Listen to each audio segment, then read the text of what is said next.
In the autumn month of September, 1857, wherein these presents bear date, 2 idle apprentices, exhausted by the long, hot summer, and the long, hot work it had brought with it, ran away from their employer.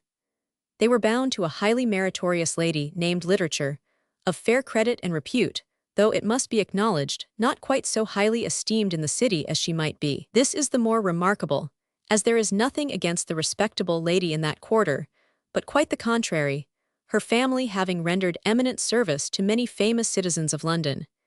It may be sufficient to name Sir William Walworth, Lord Mayor under King Richard II, at the time of Wat Tyler's insurrection, and Sir Richard Whittington, which latter distinguished man and magistrate was doubtless indebted to the lady's family for the gift of his celebrated cat. There is also strong reason to suppose that they rang the Highgate bells for him with their own hands.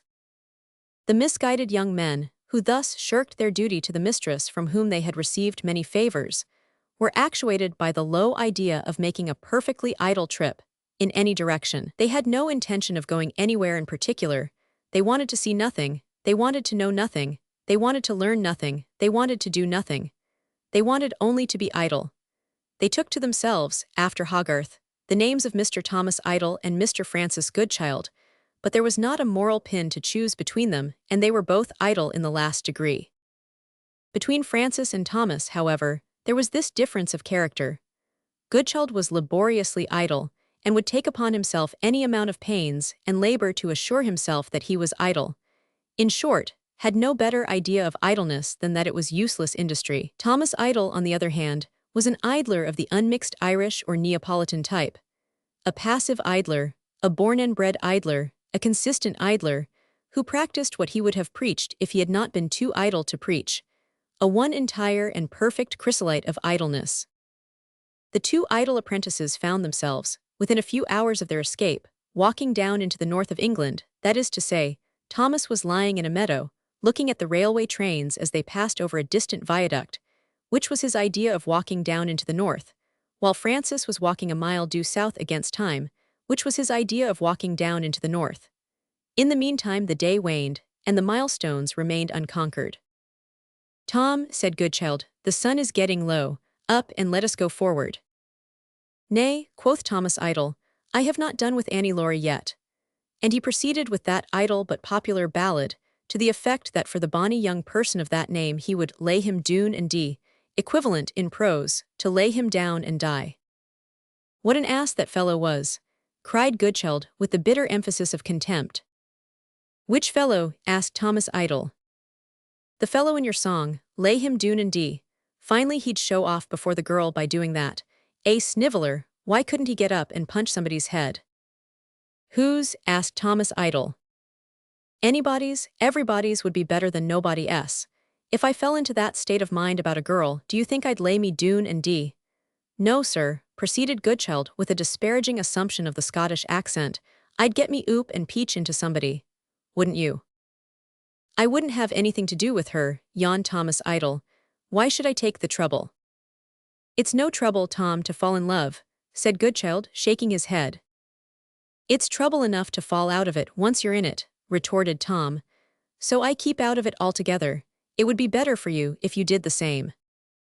Mr. Goodchild, who is always in love with somebody and not unfrequently with several objects at once, made no reply.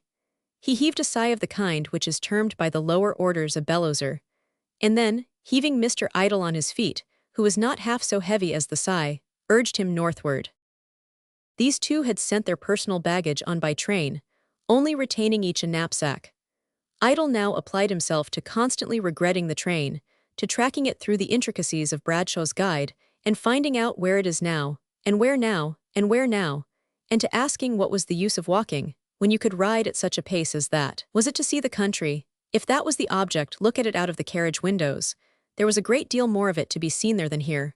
Besides, who wanted to see the country? Nobody. And again, whoever did walk? Nobody. Fellows set off to walk, but they never did it. They came back and said they did, but they didn't. Then why should he walk? He wouldn't walk. He swore it by this milestone. It was the 5th from London. So far had they penetrated into the north. Submitting to the powerful chain of argument, Goodchild proposed a return to the metropolis and a falling back upon Euston Square terminus. Thomas assented with alacrity, and so they walked down into the north by the next morning's express and carried their knapsacks in the luggage van. It was like all other expresses, as every express is and must be. It bore through the harvest country a smell like a large washing day, and a sharp issue of steam as from a huge brazen tea urn, the greatest power in nature and art combined. It yet glided over dangerous heights in the sight of people looking up from fields and roads, as smoothly and unreally as a light miniature plaything. Now the engine shrieked in hysterics of such intensity that it seemed desirable that the men who had her in charge should hold her feet, slap her hands, and bring her to. Now, burrowed into tunnels with a stubborn and undemonstrative energy, so confusing that the train seemed to be flying back into leagues of darkness. Here were station after station, swallowed up by the express without stopping. Here, stations where it fired itself in like a volley of cannonballs, swooped away 4 country people with nosegays and 3 men of business with portmanteaus, and fired itself off again, bang, bang, bang. At long intervals were uncomfortable refreshment rooms, made more uncomfortable by the scorn of beauty towards beast, the public, but to whom she never relented, as beauty did in the story, towards the other beast, and where sensitive stomachs were fed, with a contemptuous sharpness occasioning indigestion. Here again were stations with nothing going but a bell, and wonderful wooden razors set aloft on great posts, shaving the air. In these fields, the horses, sheep, and cattle were well used to the thundering meteor, and didn't mind. In those, they were all set scampering together, and a herd of pigs scoured after them. The pastoral country darkened, became coaly, became smoky, became infernal, got better, got worse, improved again, grew rugged, turned romantic. Was a wood, a stream, a chain of hills, a gorge, a moor, a cathedral town, a fortified place, a waste. Now miserable black dwellings, a black canal, and sick black towers of chimneys. Now a trim garden where the flowers were bright and fair. Now a wilderness of hideous altars all ablaze. Now the water meadows with their fairy rings. Now the mangy patch of unlet building ground outside the stagnant town, with the larger ring where the circus was last week. The temperature changed, the dialect changed, the people changed, faces got sharper, manner got shorter, eyes got shrewder and harder, yet all so quickly that the spruce guard in the London uniform and silver lace had not yet rumpled his shirt collar, delivered half the dispatches in his shiny little pouch, or read his newspaper. Carlisle, idle and Goodchild had got to Carlisle. It looked congenially and delightfully idle. Something in the way of public amusement had happened last month, and something else was going to happen before Christmas. And, in the meantime, there was a lecture on India for those who liked it, which Idle and Goodchild did not. Likewise, by those who liked them, there were impressions to be bought of all the vapid prints, going and gone, and of nearly all the vapid books. For those who wanted to put anything in missionary boxes, here were the boxes. For those who wanted the Reverend Mr. Podgers' artist's proofs 30 shillings, here was Mr. Podgers to any amount. Not less gracious and abundant, Mr. Codgers also of the vineyard, but opposed to Mr. Podgers, brotherly tooth and nail. Here were guidebooks to the neighboring antiquities, and eke the lake country, in several dry and husky sorts. Here, many physically and morally impossible heads of both sexes, for young ladies to copy in the exercise of the art of drawing.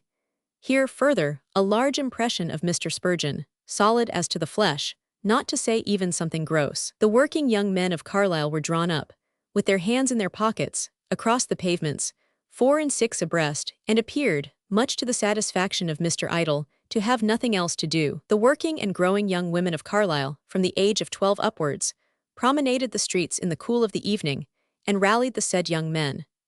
Sometimes the young men rallied the young women, as in the case of a group gathered round an accordion player, from among whom a young man advanced behind a young woman for whom he appeared to have a tenderness, and hinted to her that he was there and playful, by giving her, he wore clogs, a kick. On market morning, Carlisle woke up amazingly, and became, to the 2 idle apprentices, disagreeably and reproachfully busy. There were its cattle market, its sheep market, and its pig market down by the river, with raw-boned and shock-headed Rob Roys hiding their lowland dresses beneath heavy plaids, prowling in and out among the animals, and flavoring the air with fumes of whiskey. There was its corn market down the main street, with hum of chaffering over open sacks. There was its general market in the street too, with heather brooms on which the purple flower still flourished, and heather baskets primitive and fresh to behold, with women trying on clogs and caps at open stalls, and Bible stalls adjoining, with Dr. Mantle's dispensary for the cure of all human maladies and no charge for advice, and with Dr. Mantle's Laboratory of Medical, Chemical, and Botanical Science, both healing institutions established on one pair of trestles, one board, and one sunblind, with the renowned phrenologist from London, begging to be favored, at sixpence each, with the company of clients of both sexes, to whom, on examination of their heads, he would make revelations enabling him or her to know themselves. Through all these bargains and blessings, the recruiting sergeant watchfully elbowed his way, a thread of war in the peaceful skein. Likewise on the walls were printed hints that the Oxford Blues might not be indisposed to hear of a few fine active young men, and that whereas the standard of that distinguished corps is full 6 feet, growing lads of 5 feet 11 need not absolutely despair of being accepted. Scenting the morning air more pleasantly than the buried majesty of Denmark did, Messrs. Idle and Goodchild rode away from Carlisle at 8 o'clock one forenoon, bound for the village of Heskett, Newmarket, some 14 miles distant. Goodchild, who had already begun to doubt whether he was idle, as his way always is when he has nothing to do, had read of a certain black old Cumberland hill or mountain, called Carrick or Carrick Fell, and had arrived at the conclusion that it would be the culminating triumph of idleness to ascend the same. Thomas Idle, dwelling on the pains inseparable from that achievement, had expressed the strongest doubts of the expediency and even of the sanity of the enterprise, but Goodchild had carried his point, and they rode away. Up hill and down hill, and twisting to the right, and twisting to the left, and with old Skiddaw, who has vaunted himself a great deal more than his merits deserve. But that is rather the way of the lake country, dodging the apprentices in a picturesque and pleasant manner. Good, weatherproof, warm, pleasant houses, well white-limed, scantily dotting the road. Clean children coming out to look, carrying other clean children as big as themselves. Harvest still lying out and much rained upon, here and there, harvest still unreaped. Well-cultivated gardens attached to the cottages, with plenty of produce forced out of their hard soil. Lonely nooks and wild, but people can be born and married and buried in such nooks and can live and love and be loved there as elsewhere, thank God. Mr. Goodchild's remark. By and by the village. Black, coarse-stoned, rough-windowed houses, some with outer staircases like Swiss houses, a sinuous and stony gutter winding up hill and round the corner by way of street. All the children running out directly. Women pausing in washing to peep from doorways and very little windows. Such were the observations of Messrs. Idle and Goodchild as their conveyance stopped at the village shoemaker's. Old Carrick gloomed down upon it all in a very ill-tempered state, and rain was beginning. The village shoemaker declined to have anything to do with Carrick. No visitors went up Carrick. No visitors came there at all. Ah, the world ganged awa yon. The driver appealed to the innkeeper. The innkeeper had 2 men working in the fields, and one of them should be called in to go up Carrick as guide. Messrs. Idle and Goodchild, highly approving, entered the innkeeper's house to drink whiskey and eat oatcake. The innkeeper was not idle enough, was not idle at all, which was a great fault in him, but was a fine specimen of a north country man or any kind of man.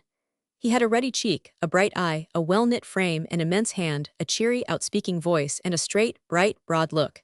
He had a drawing-room, too, upstairs, which was worth a visit to the Cumberland Fells. This was Mr. Francis Goodchild's opinion, in which Mr. Thomas Idle did not concur. The ceiling of this drawing-room was so crossed and recrossed by beams of unequal lengths, radiating from a center, in a corner, that it looked like a broken starfish. The room was comfortably and solidly furnished with good mahogany and horsehair. It had a snug fireside, and a couple of well-curtained windows, looking out upon the wild country behind the house. What it most developed was an unexpected taste for little ornaments and knickknacks, of which it contained a most surprising number. They were not very various, consisting in great part of waxen babies with their limbs more or less mutilated, appealing on one leg to the parental affections from under little cupping glasses. But Uncle Tom was there, in crockery, receiving theological instructions from Miss Eva, who grew out of his side like a wen, in an exceedingly rough state of profile propagandism. Engravings of Mr. Hunt's country boy, before and after his pie, were on the wall, divided by a highly colored nautical piece, the subject of which had all her colors, and more flying, and was making great way through a sea of irregular pattern, like a lady's collar. A benevolent, elderly gentleman of the last century, with a powdered head, kept guard, in oil and varnish, over a most perplexing piece of furniture on a table, in appearance between a driving seat and an angular knife box, but when opened, a musical instrument of tinkling wires, exactly like David's harp packed for traveling, Everything became a knick-knack in this curious room. The copper tea kettle, burnished up to the highest point of glory, took his station on a stand of his own at the greatest possible distance from the fireplace, and said, "By your leave, not a kettle but a bijou." The Staffordshire-ware butter dish with the cover on got upon a little round occasional table in a window, with a worked top, and announced itself to the two chairs accidentally placed there, as an aid to polite conversation, a graceful trifle in china to be chatted over by callers, as they airily trifled away the visiting moments of a butterfly existence in that rugged old village on the Cumberland Fells. The very footstool could not keep the floor, but got upon a sofa, and there, from proclaimed itself, in high relief of white and liver-colored wool, a favorite spaniel coiled up for repose. Though truly, in spite of its bright glass eyes, the spaniel was the least successful assumption in the collection, being perfectly flat and dismally suggestive of a recent mistake in sitting down on the part of some corpulent member of the family. There were books, too, in this room, books on the table, books on the chimney-piece, books in an open press in the corner. Fielding was there, and Smollett was there, and Steele and Addison were there in dispersed volumes, and there were tales of those who go down to the sea in ships, for windy nights, and there was really a choice of good books for rainy days or fine. It was so very pleasant to see these things in such a lonesome by place, so very agreeable to find these evidences of a taste, however homely, that went beyond the beautiful cleanliness and trimness of the house, so fanciful to imagine what a wonder a room must be to the little children born in the gloomy village, what grand impressions of it those of them who became wanderers over the earth would carry away, and how, at distant ends of the world, some old voyagers would die, cherishing the belief that the finest apartment known to men was once in the Heskett Newmarket Inn, in rare old Cumberland. It was such a charmingly lazy pursuit to entertain these rambling thoughts over the choice oatcake and the genial whiskey, that Mr. Idle and Mr. Goodchild never asked themselves how it came to pass that the men in the fields were never heard of more, how the stalwart landlord replaced them without explanation, how his dog-cart came to be waiting at the door, and how everything was arranged without the least arrangement for climbing to old Carrick's shoulders and standing on his head. Without a word of inquiry, therefore, the two idle apprentices drifted out resignedly into a fine, soft, close, drowsy, penetrating rain, got into the landlord's light dog-cart, and rattled off through the village for the foot of Carrick. The journey at the outset was not remarkable. The Cumberland road went up and down like all other roads. The Cumberland curs burst out from backs of cottages and barked like other curs, and the Cumberland peasantry stared after the dog-cart amazedly, as long as it was in sight, like the rest of their race. The approach to the foot of the mountain resembled the approaches to the feet of most other mountains all over the world. The cultivation gradually ceased, the trees grew gradually rare, the road became gradually rougher, and the sides of the mountain looked gradually more and more lofty and more difficult to get up. The dog-cart was left at a lonely farmhouse. The landlord borrowed a large umbrella, and assuming in an instant the character of the most cheerful and adventurous of guides, led the way to the ascent. Mr. Goodchild looked eagerly at the top of the mountain, and feeling apparently that he was now going to be very lazy indeed, shone all over wonderfully to the eye, under the influence of the contentment within and the moisture without. Only in the bosom of Mr. Thomas Idle did despondency now hold her gloomy state. He kept it a secret, but he would have given a very handsome sum, when the ascent began, to have been back again at the inn. The sides of Carrick looked fearfully steep, and the top of Carrick was hidden in mist. The rain was falling faster and faster. The knees of Mr. Idle, always weak on walking excursions, shivered and shook with fear and damp. The wet was already penetrating through the young man's outer coat to a brand-new shooting jacket, for which he had reluctantly paid the large sum of 2 guineas on leaving town. He had no stimulating refreshment about him, but a small packet of clammy gingerbread nuts. He had nobody to give him an arm, nobody to push him gently behind, nobody to pull him up tenderly in front, nobody to speak to who really felt the difficulties of the ascent, the dampness of the rain, the denseness of the mist, and the unutterable folly of climbing, undriven, up any steep place in the world, when there is level ground within reach to walk on instead. Was it for this that Thomas had left London?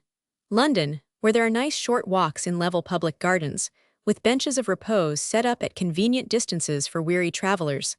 London, where rugged stone is humanely pounded into little lumps for the road, and intelligently shaped into smooth slabs for the pavement. No, it was not for the laborious ascent of the crags of Carrick that Idle had left his native city, and traveled to Cumberland. Never did he feel more disastrously convinced that he had committed a very grave error in judgment than when he found himself standing in the rain at the bottom of a steep mountain, and knew that the responsibility rested on his weak shoulders of actually getting to the top of it. The honest landlord went first, the beaming Goodchild followed, the mournful idol brought up the rear. From time to time, the two foremost members of the expedition changed places in the order of march, but the rearguard never altered his position. Up the mountain or down the mountain, in the water or out of it, over the rocks, through the bogs, skirting the heather, Mr. Thomas Idle was always the last, and was always the man who had to be looked after and waited for. At first the ascent was delusively easy, the sides of the mountain sloped gradually, and the material of which they were composed was a soft spongy turf, very tender and pleasant to walk upon. After 100 yards or so, however, the verdant scene and the easy slope disappeared, and the rocks began. Not noble, massive rocks, standing upright, keeping a certain regularity in their positions, and possessing, now and then, flat tops to sit upon, but little irritating, comfortless rocks, littered about anyhow by nature. Treacherous, disheartening rocks of all sorts of small shapes and small sizes, bruisers of tender toes and trippers up of wavering feet. When these impediments were passed, heather and slough followed. Here the steepness of the ascent was slightly mitigated, and here the exploring party of three turned round to look at the view below them. The scene of the moorland and the fields was like a feeble watercolor drawing half sponged out. The mist was darkening, the rain was thickening, the trees were dotted about like spots of faint shadow, the division lines which mapped out the fields were all getting blurred together, and the lonely farmhouse where the dog-cart had been left loomed spectral in the gray light like the last human dwelling at the end of the habitable world. Was this a sight worth climbing to see? Surely, surely not. Up again, for the top of Carrick is not reached yet. The landlord, just as good-tempered and obliging as he was at the bottom of the mountain. Mr. Goodchild, brighter in the eyes and rosier in the face than ever, full of cheerful remarks and apt quotations, and walking with a springiness of step wonderful to behold. Mr. Idle, farther and farther in the rear, with the water squeaking in the toes of his boots, with his 2-guinea shooting jacket clinging damply to his aching sides, with his overcoat so full of rain, and standing out so pyramidically stiff, in consequence, from his shoulders downwards, that he felt as if he was walking in a gigantic extinguisher, the despairing spirit within him representing but too aptly the candle that had just been put out. Up and up and up again, till a ridge is reached and the outer edge of the mist on the summit of Carrick is darkly and drizzlingly near. Is this the top? No, nothing like the top. It is an aggravating peculiarity of all mountains, that, although they have only one top when they are seen, as they ought always to be seen from below, they turn out to have a perfect eruption of false tops whenever the traveler is sufficiently ill-advised to go out of his way for the purpose of ascending them. Carrick is but a trumpery little mountain of 1,500 feet, and it presumes to have false tops, and even precipices, as if it were Mont Blanc. No matter, Goodchild enjoys it and will go on, and Idle, who is afraid of being left behind by himself, must follow. On entering the edge of the mist, the landlord stops and says he hopes that it will not get any thicker. It is 20 years since he last ascended Carrick, and it is barely possible, if the mist increases, that the party may be lost on the mountain. Goodchild hears this dreadful intimation, and is not in the least impressed by it. He marches for the top that is never to be found, as if he was the wandering Jew, bound to go on forever in defiance of everything. The landlord faithfully accompanies him. The two, to the dim eye of Idle, far below, look in the exaggerative mist, like a pair of friendly giants, mounting the steps of some invisible castle together. Up, and then down a little, and then up, and then along a strip of level ground, and then up again. The wind, a wind unknown in the Happy Valley, blows keen and strong. The rain mist gets impenetrable. A dreary little cairn of stones appears. The landlord adds one to the heap, first walking all round the cairn, as if he were about to perform an incantation, then dropping the stone on to the top of the heap, with the gesture of a magician, adding an ingredient to a cauldron in full bubble. Goodchild sits down by the cairn as if it was his study table at home. Idle, drenched and panting, stands up with his back to the wind, ascertains distinctly that this is the top at last, looks round with all the little curiosity that is left in him, and gets, in return, a magnificent view of nothing. The effect of this sublime spectacle on the minds of the exploring party is a little injured by the nature of the direct conclusion to which the sight of it points, the said conclusion being that the mountain mist has actually gathered round them, as the landlord feared it would. It now becomes imperatively necessary to settle the exact situation of the farmhouse in the valley at which the dog-cart has been left, before the travelers attempt to descend. While the landlord is endeavoring to make this discovery in his own way, Mr. Goodchild plunges his hand under his wet coat, draws out a little red morocco case, opens it, and displays to the view of his companions a neat pocket compass. The north is found, the point at which the farmhouse is situated is settled, and the descent begins. After a little downward walking, Idle, behind as usual, sees his fellow travelers turn aside sharply, tries to follow them, loses them in the mist, is shouted after, waited for, recovered, and then finds that a halt has been ordered, partly on his account, partly for the purpose of again consulting the compass. The point in debate is settled as before between Goodchild and the landlord, and the expedition moves on, not down the mountain, but marching straight forward round the slope of it.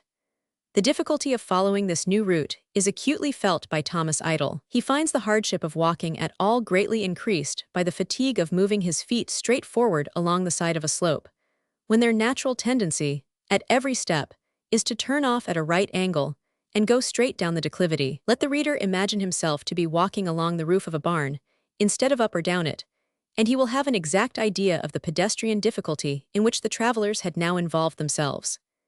In 10 minutes more Idle was lost in the distance again, was shouted for, waited for, recovered as before, found Goodchild repeating his observation of the compass, and remonstrated warmly against the sideway route that his companions persisted in following. It appeared to the uninstructed mind of Thomas that when 3 men want to get to the bottom of a mountain, their business is to walk down it, and he put this view of the case, not only with emphasis, but even with some irritability. He was answered from the scientific eminence of the compass on which his companions were mounted, that there was a frightful chasm somewhere near the foot of Carrick, called the Black Arches, into which the travelers were sure to march in the mist, if they risked continuing the descent from the place where they had now halted. Idle received this answer with the silent respect which was due to the commanders of the expedition, and followed along the roof of the barn, or rather the side of the mountain, reflecting upon the assurance which he received on starting again, that the object of the party was only to gain a certain point,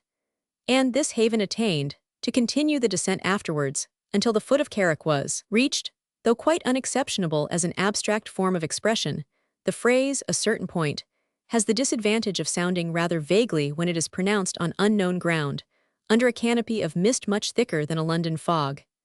Nevertheless, after the compass, this phrase was all the clue the party had to hold by, and Idle clung to the extreme end of it as hopefully as he could. More sideway walking, thicker and thicker mist, all sorts of points reached except the certain point, third loss of Idle, third shouts for him, third recovery of him, third consultation of compass. Mr. Goodchild draws it tenderly from his pocket and prepares to adjust it on a stone. Something falls on the turf, it is the glass. Something else drops immediately after, it is the needle. The compass is broken, and the exploring party is lost. It is the practice of the English portion of the human race to receive all great disasters in dead silence. Mr. Goodchild restored the useless compass to his pocket without saying a word. Mr. Idle looked at the landlord, and the landlord looked at Mr. Idle. There was nothing for it now but to go on blindfold and trust to the chapter of chances. Accordingly, the lost travelers moved forward, still walking round the slope of the mountain, still desperately resolved to avoid the Black Arches, and to succeed in reaching the certain point. A quarter of an hour brought them to the brink of a ravine, at the bottom of which there flowed a muddy little stream. Here another halt was called, and another consultation took place. The landlord, still clinging pertinaciously to the idea of reaching the point, voted for crossing the ravine and going on round the slope of the mountain. Mr. Goodchild, to the great relief of his fellow traveller, took another view of the case, and backed Mr. Idle's proposal to descend Carrick at once, at any hazard, the rather as the running stream was a sure guide to follow from the mountain to the valley. Accordingly, the party descended to the rugged and stony banks of the stream, and here again Thomas lost ground sadly, and fell far behind his travelling companions. Not much more than 6 weeks had elapsed since he had sprained one of his ankles, and he began to feel this same ankle getting rather weak, when he found himself among the stones that were strewn about the running water.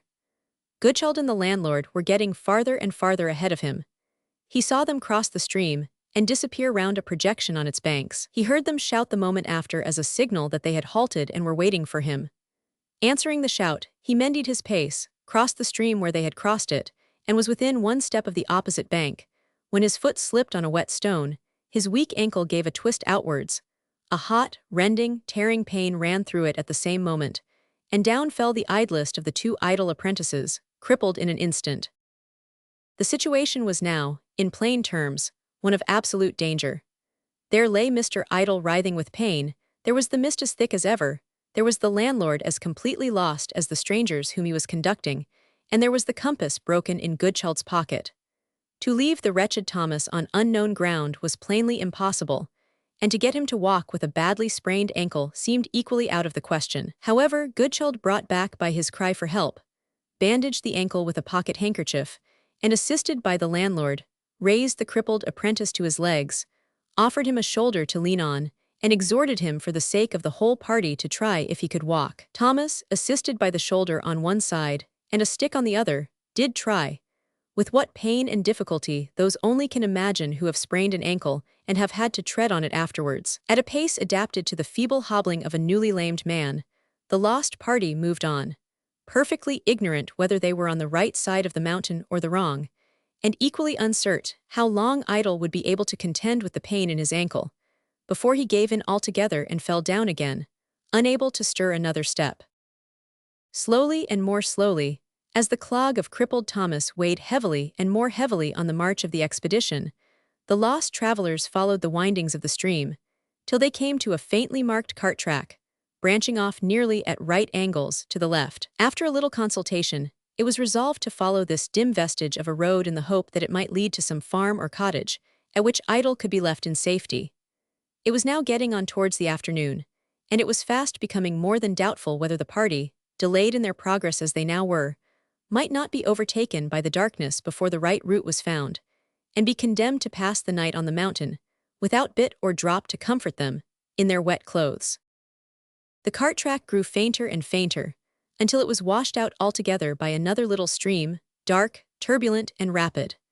The landlord suggested, judging by the color of the water, that it must be flowing from one of the lead mines in the neighborhood of Carrick, and the travelers accordingly kept by the stream for a little while, in the hope of possibly wandering towards help in that way. After walking forward about 200 yards, they came upon a mine indeed, but a mine, exhausted and abandoned, a dismal, ruinous place with nothing but the wreck of its works and buildings left to speak for it.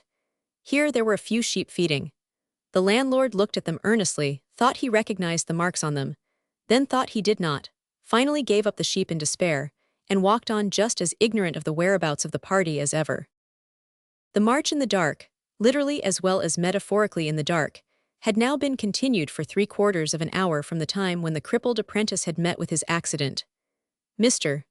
Idle, with all the will to conquer the pain in his ankle, and to hobble on, found the power rapidly failing him, and felt that another 10 minutes at most would find him at the end of his last physical resources. He had just made up his mind on this point, and was about to communicate the dismal result of his reflections to his companions, when the mist suddenly brightened, and begun to lift straight ahead. In another minute, the landlord, who was in advance, proclaimed that he saw a tree. Before long, other trees appeared, then a cottage, then a house beyond the cottage, and a familiar line of road rising behind it. Last of all, Carrick itself loomed darkly into view, far away to the right hand. The party had not only got down the mountain without knowing how, but had wandered away from it in the mist, without knowing why, away, far down on the very moor by which they had approached the base of Carrick that morning.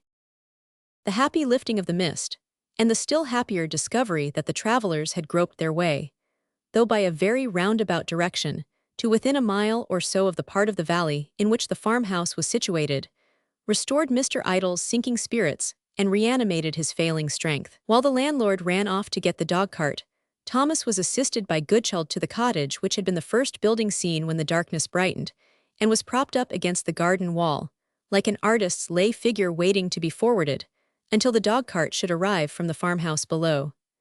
In due time, and a very long time it seemed to Mr. Idle, the rattle of wheels was heard, and the crippled apprentice was lifted into the seat. As the dog-cart was driven back to the inn, the landlord related an anecdote which he had just heard at the farmhouse, of an unhappy man who had been lost, like his two guests and himself, on Carrick, who had passed the night there alone, who had been found the next morning, scared and starved, and who never went out afterwards, except on his way to the grave.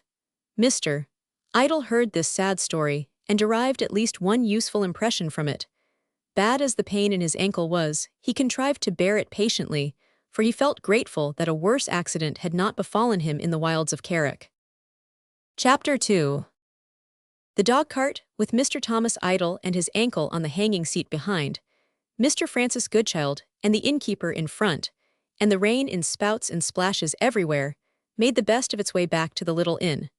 The broken moor country looking like miles upon miles of pre-Adamite sop, or the ruins of some enormous jorum of antediluvian toast and water. The trees dripped, the eaves of the scattered cottages dripped, the barren stone walls dividing the land dripped, the yelping dogs dripped, carts and wagons under ill-roofed penthouses dripped, melancholy cocks and hens perching on their shafts or seeking shelter underneath them dripped.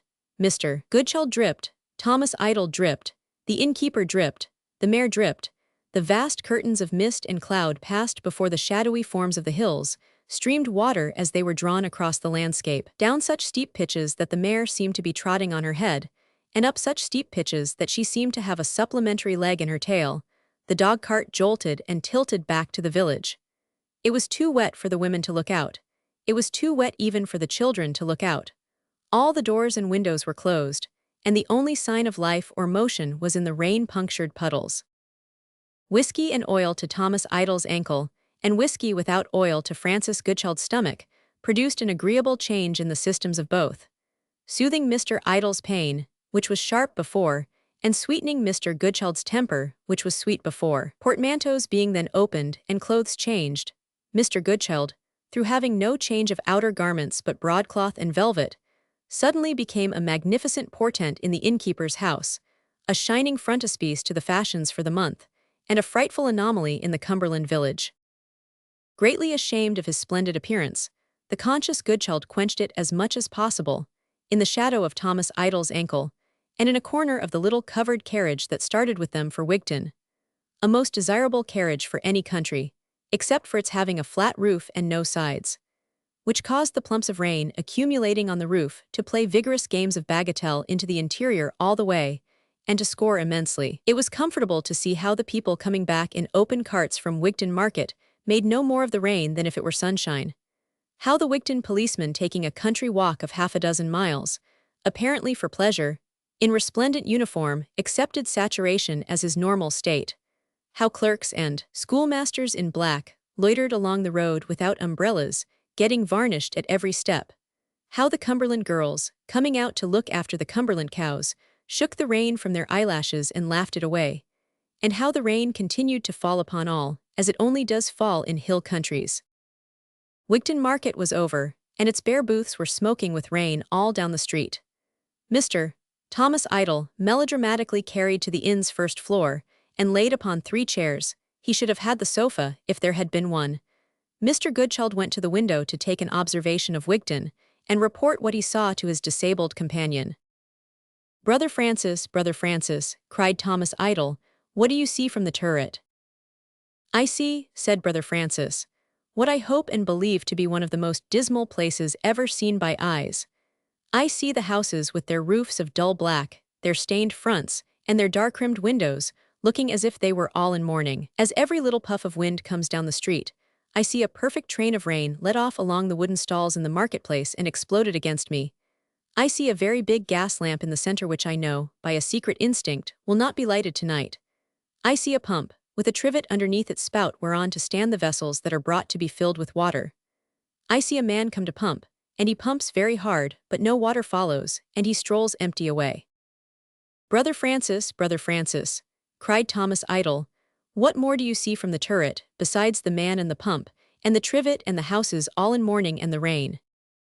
I see, said Brother Francis, 1, 2, 3, 4, 5 linen-drapers' shops in front of me. I see a linen-draper's shop next door to the right, and there are 5 more linen-drapers' shops down the corner to the left. 11 homicidal linen-drapers' shops within a short stone's throw, each with its hands at the throats of all the rest. Over the small first floor of one of these linen-drapers' shops appears the wonderful inscription bank. Brother Francis, cried Thomas Idle, What more do you see from the turret, besides the 11 homicidal linen drapers' shops, and the wonderful inscription, Bank, on the small first floor, and the man and the pump and the trivet and the houses all in mourning and the rain? I see, said Brother Francis, the depository for Christian knowledge, and through the dark vapor I think I again make out Mr. Spurgeon looming heavily. Her Majesty the Queen, God bless her, printed in colors, I am sure I see. I see the illustrated London news of several years ago, and I see a sweetmeat shop, which the proprietor calls a salt warehouse, with one small female child in a cotton bonnet looking in on tiptoe, oblivious of rain. And I see a watchmaker, with only 3 great pale watches of a dull metal hanging in his window, each in a separate pane. Brother Francis, cried Thomas Idle, what more do you see of Wigton, besides these objects, and the man and the pump and the trivet and the houses all in mourning and the rain? I see nothing more, said Brother Francis, and there is nothing more to see except the curl-paper bill of the theatre, which was opened and shut last week.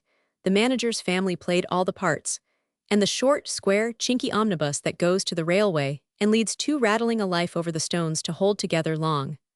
Oh yes, now I see 2 men with their hands in their pockets and their backs towards me. Brother Francis, cried Thomas Idle, what do you make out from the turret, of the expression of the 2 men with their hands in their pockets and their backs towards you? They are mysterious men, said Brother Francis, with inscrutable backs. They keep their backs towards me with persistency. If one turns an inch in any direction, the other turns an inch in the same direction and no more. They turn very stiffly on a very little pivot in the middle of the marketplace. Their appearance is partly of a mining, partly of a ploughing, partly of a stable character. They are looking at nothing very hard. Their backs are slouched, and their legs are curved with much standing about. Their pockets are loose and dog's-eared, on account of their hands being always in them. They stand to be rained upon, without any movement of impatience or dissatisfaction, and they keep so close together that an elbow of each jostles an elbow of the other, but they never speak. They spit at times, but speak not. I see it growing darker and darker, and still I see them, sole visible population of the place, standing to be rained upon with their backs towards me, and looking at nothing very hard.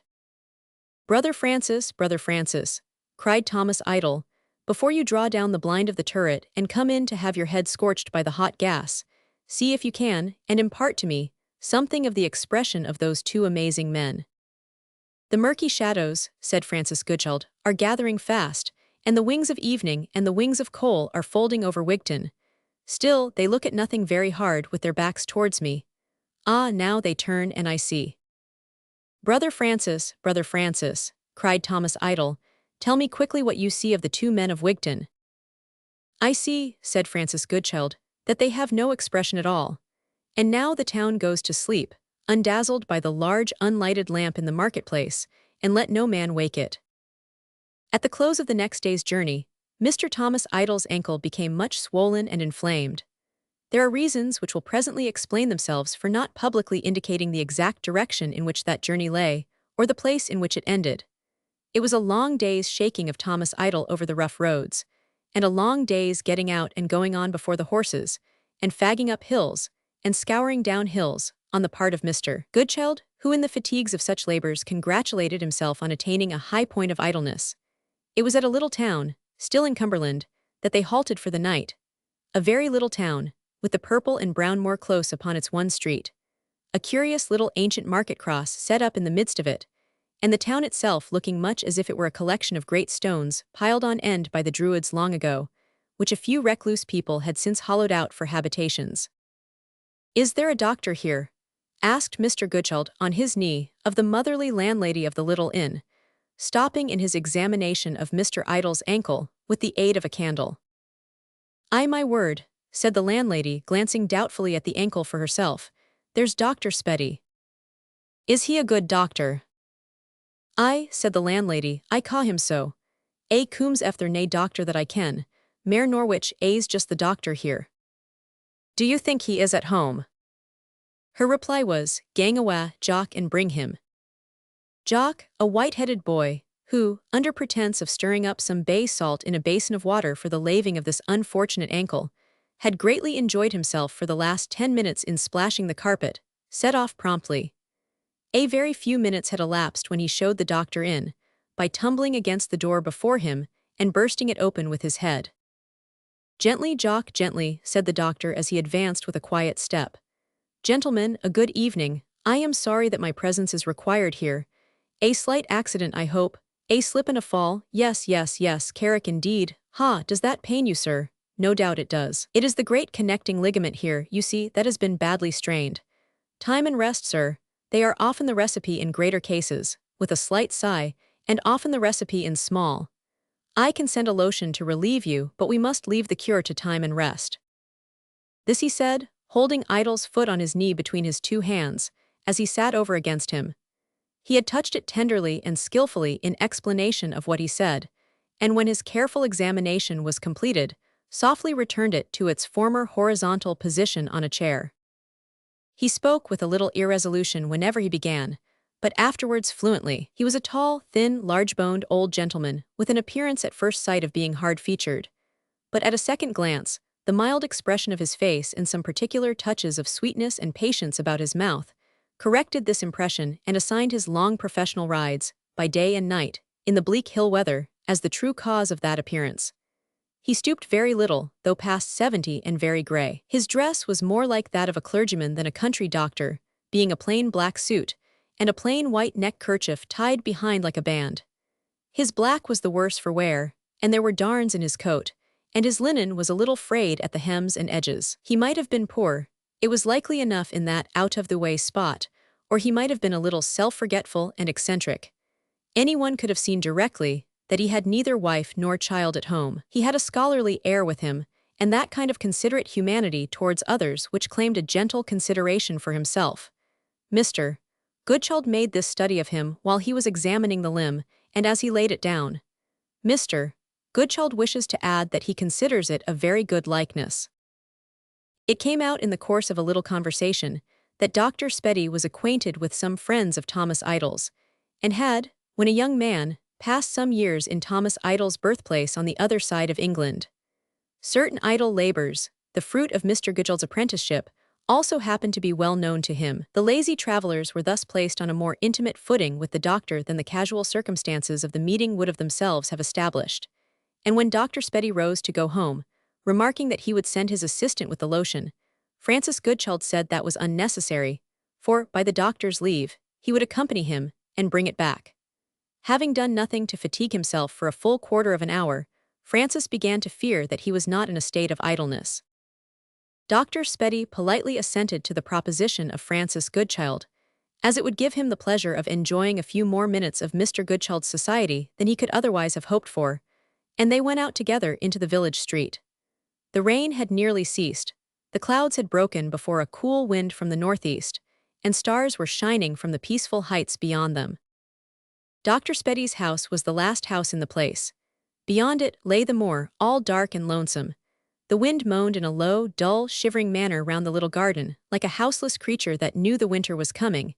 It was exceedingly wild and solitary. "Roses," said the doctor, when Goodchild touched some wet leaves overhanging the stone porch, "but they get cut to pieces." The doctor opened the door with a key he carried, and led the way into a low but pretty ample hall with rooms on either side. The door of one of these stood open, and the doctor entered it, with a word of welcome to his guest. It, too, was a low room, half surgery and half parlor, with shelves of books and bottles against the walls, which were of a very dark hue. There was a fire in the grate, the night being damp and chill. Leaning against the chimney-piece looking down into it, stood the doctor's assistant. A man of a most remarkable appearance, much older than Mr. Goodchild had expected, for he was at least 52, but that was nothing. What was startling in him was his remarkable paleness. His large black eyes, his sunken cheeks, his long and heavy iron-gray hair, his wasted hands, and even the attenuation of his figure were at first forgotten in his extraordinary pallor. There was no vestige of color in the man. When he turned his face, Francis Goodchild started as if a stone figure had looked round at him. "Mr. Lorne," said the doctor, "Mr. Goodchild."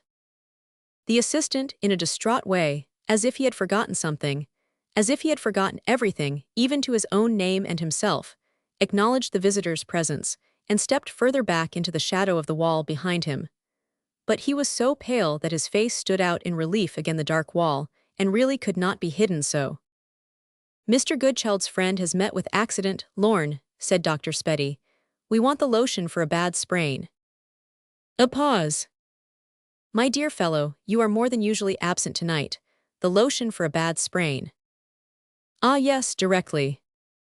He was evidently relieved to turn away, and to take his white face and his wild eyes to a table in a recess among the bottles. But though he stood there, compounding the lotion with his back towards them, Goodchild could not, for many moments, withdraw his gaze from the man. When he at length did so, he found the doctor observing him with some trouble in his face. "He is absent," explained the doctor in a low voice. "Always absent, very absent." "Is he ill?" "No, not ill."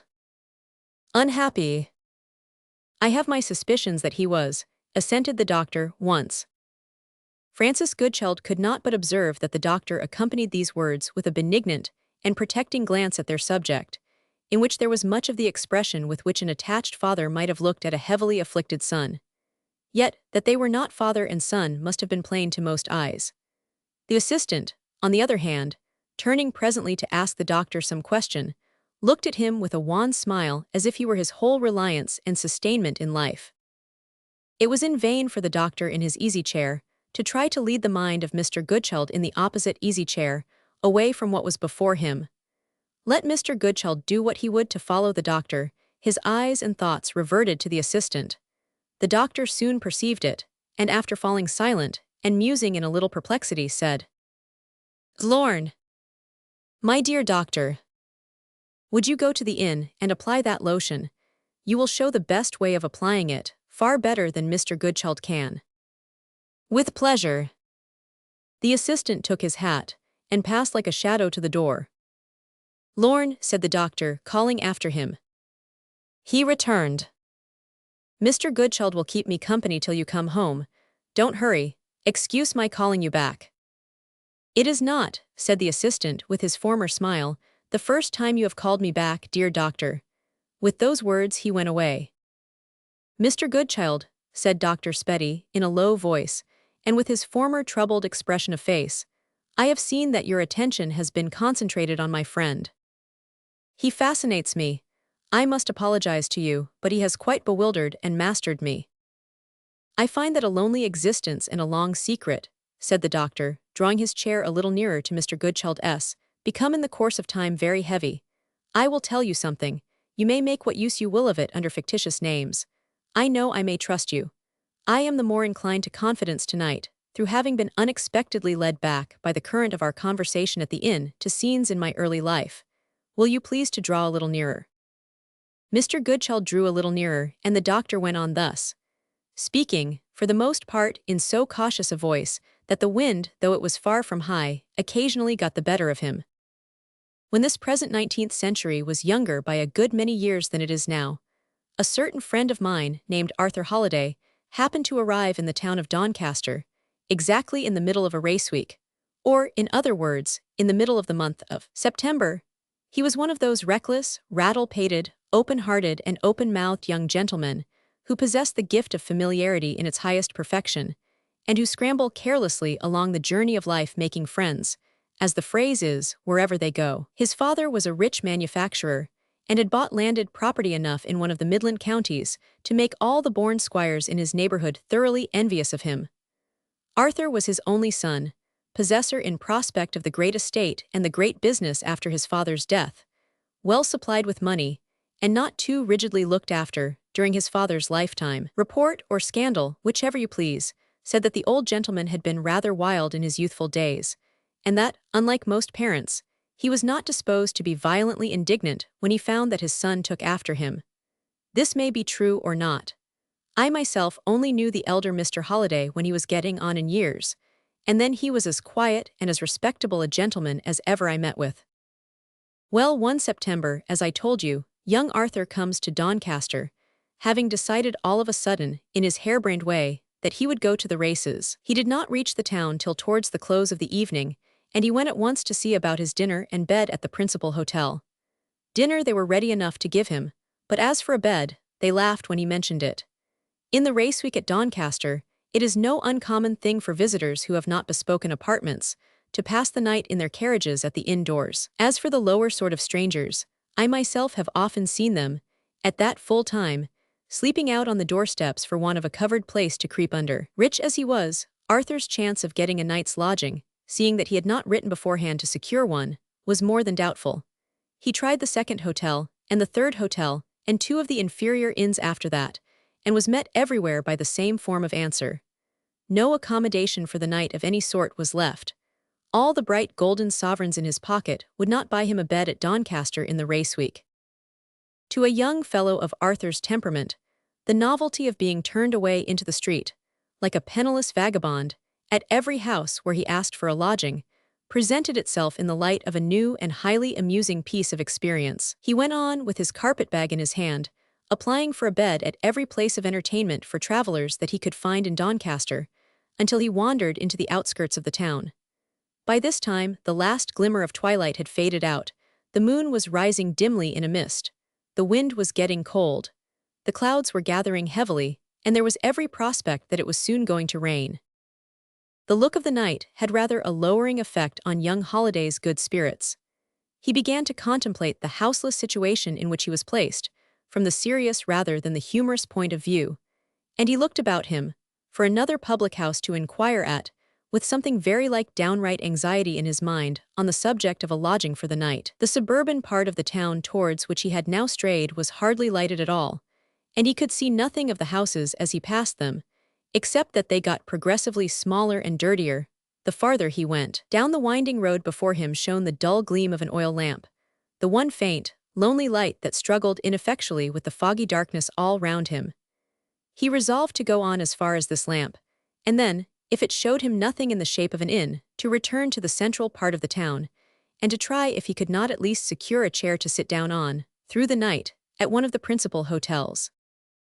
As he got near the lamp, he heard voices, and walking close under it, found that it lighted the entrance to a narrow court, on the wall of which was painted a long hand in faded flesh color, pointing with a lean forefinger to this inscription: "The Two Robins." Arthur turned into the court without hesitation to see what the two Robins could do for him. 4 or 5 men were standing together round the door of the house which was at the bottom of the court, facing the entrance from the street. The men were all listening to one other man, better dressed than the rest, who was telling his audience something, in a low voice, in which they were apparently very much interested. On entering the passage, Arthur was passed by a stranger with a knapsack in his hand, who was evidently leaving the house. "No," said the traveler with the knapsack, turning round and addressing himself cheerfully to a fat, sly-looking, bald-headed man, with a dirty white apron on, who had followed him down the passage. "No, Mr. Landlord, I am not easily scared by trifles, but I don't mind confessing that I can't quite stand that." It occurred to young Holliday, the moment he heard these words, that the stranger had been asked an exorbitant price for a bed at the Two Robins, and that he was unable or unwilling to pay it. The moment his back was turned, Arthur, comfortably conscious of his own well-filled pockets, addressed himself in a great hurry, for fear any other benighted traveler should slip in and forestall him, to the sly-looking landlord with the dirty apron and the bald head. "If you have got a bed to let," he said, "and if that gentleman who has just gone out won't pay your price for it, I will." The sly landlord looked hard at Arthur. "Will you, sir?" he asked in a meditative, doubtful way. "Name your price," said young Holliday, thinking that the landlord's hesitation sprang from some boorish distrust of him. "Name your price, and I'll give you the money at once if you like." "Are you game for 5 shillings?" inquired the landlord, rubbing his stubbly double chin and looking up thoughtfully at the ceiling above him. Arthur nearly laughed in the man's face, but thinking it prudent to control himself, offered the 5 shillings as seriously as he could. The sly landlord held out his hand, then suddenly drew it back again. "You're acting all fair and above board by me," he said, "and before I take your money I'll do the same by you. Look here, this is how it stands. You can have a bed all to yourself for 5 shillings, but you can't have more than a half share of the room it stands in. Do you see what I mean, young gentleman?" "Of course I do," returned Arthur, a little irritably. "You mean that it is a double-bedded room, and that one of the beds is occupied." The landlord nodded his head, and rubbed his double chin harder than ever. Arthur hesitated, and mechanically moved back a step or two towards the door. The idea of sleeping in the same room with a total stranger did not present an attractive prospect to him. He felt more than half inclined to drop his 5 shillings into his pocket and to go out into the street once more. "Is it yes or no?" asked the landlord. "Settle it as quick as you can, because there's lots of people wanting a bed at Doncaster tonight besides you." Arthur looked towards the court and heard the rain falling heavily in the street outside. He thought he would ask a question or two before he rashly decided on leaving the shelter of the two robins. "What sort of a man is it who has got the other bed?" he inquired. "Is he a gentleman? I mean, is he a quiet, well-behaved person?" "The quietest man I ever came across," said the landlord, rubbing his fat hands stealthily one over the other. "As sober as a judge and as regular as clockwork in his habits. It hasn't struck 9, not 10 minutes ago, and he's in his bed already. I don't know whether that comes up to your notion of a quiet man. It goes a long way ahead of mine, I can tell you." "Is he asleep, do you think?" asked Arthur.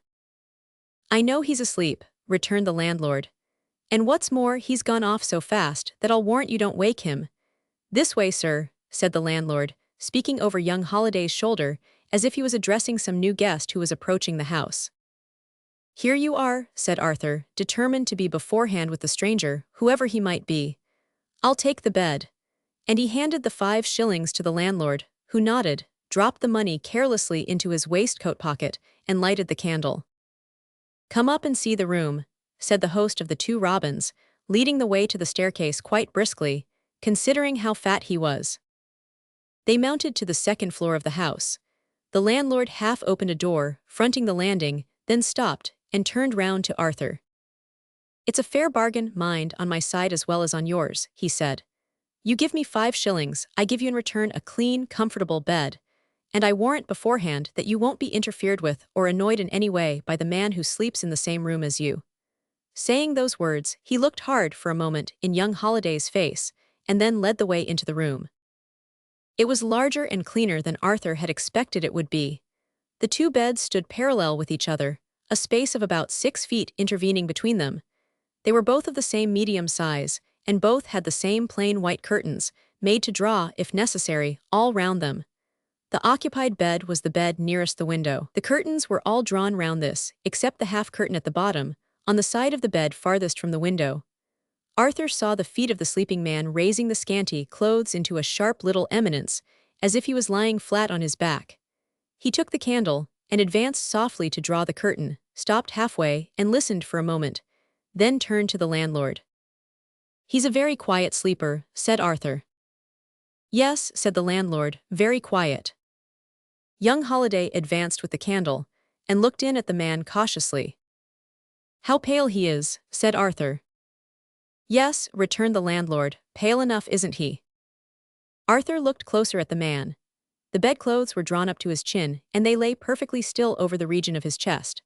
Surprised and vaguely startled as he noticed this, Arthur stooped down closer over the stranger, looked at his ashy, parted lips, listened breathlessly for an instant, looked again at the strangely still face and the motionless lips and chest, and turned round suddenly on the landlord, with his own cheeks as pale for the moment as the hollow cheeks of the man on the bed.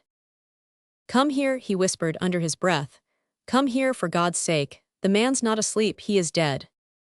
"You have found that out sooner than I thought you would," said the landlord composedly. "Yes, he's dead, sure enough. He died at 5 o'clock today." "How did he die? Who is he?" asked Arthur, staggered for a moment by the audacious coolness of the answer. "As to who is he," rejoined the landlord, "I know no more about him than you do. There are his books and letters and things, all sealed up in that brown paper parcel, for the coroner's inquest to open tomorrow or next day. He's been here a week, paying his way fairly enough and stopping indoors, for the most part, as if he was ailing. My girl brought him up his tea at 5 today, and as he was pouring of it out, he fell down in a faint or a fit or a compound of both, for anything I know. We could not bring him to, and I said he was dead. And the doctor couldn't bring him to, and the doctor said he was dead. And there he is. And the coroner's inquest's coming as soon as it can, and that's as much as I know about it." Arthur held the candle close to the man's lips. The flame still burnt straight up, as steadily as before. There was a moment of silence, and the rain pattered drearily through it against the panes of the window.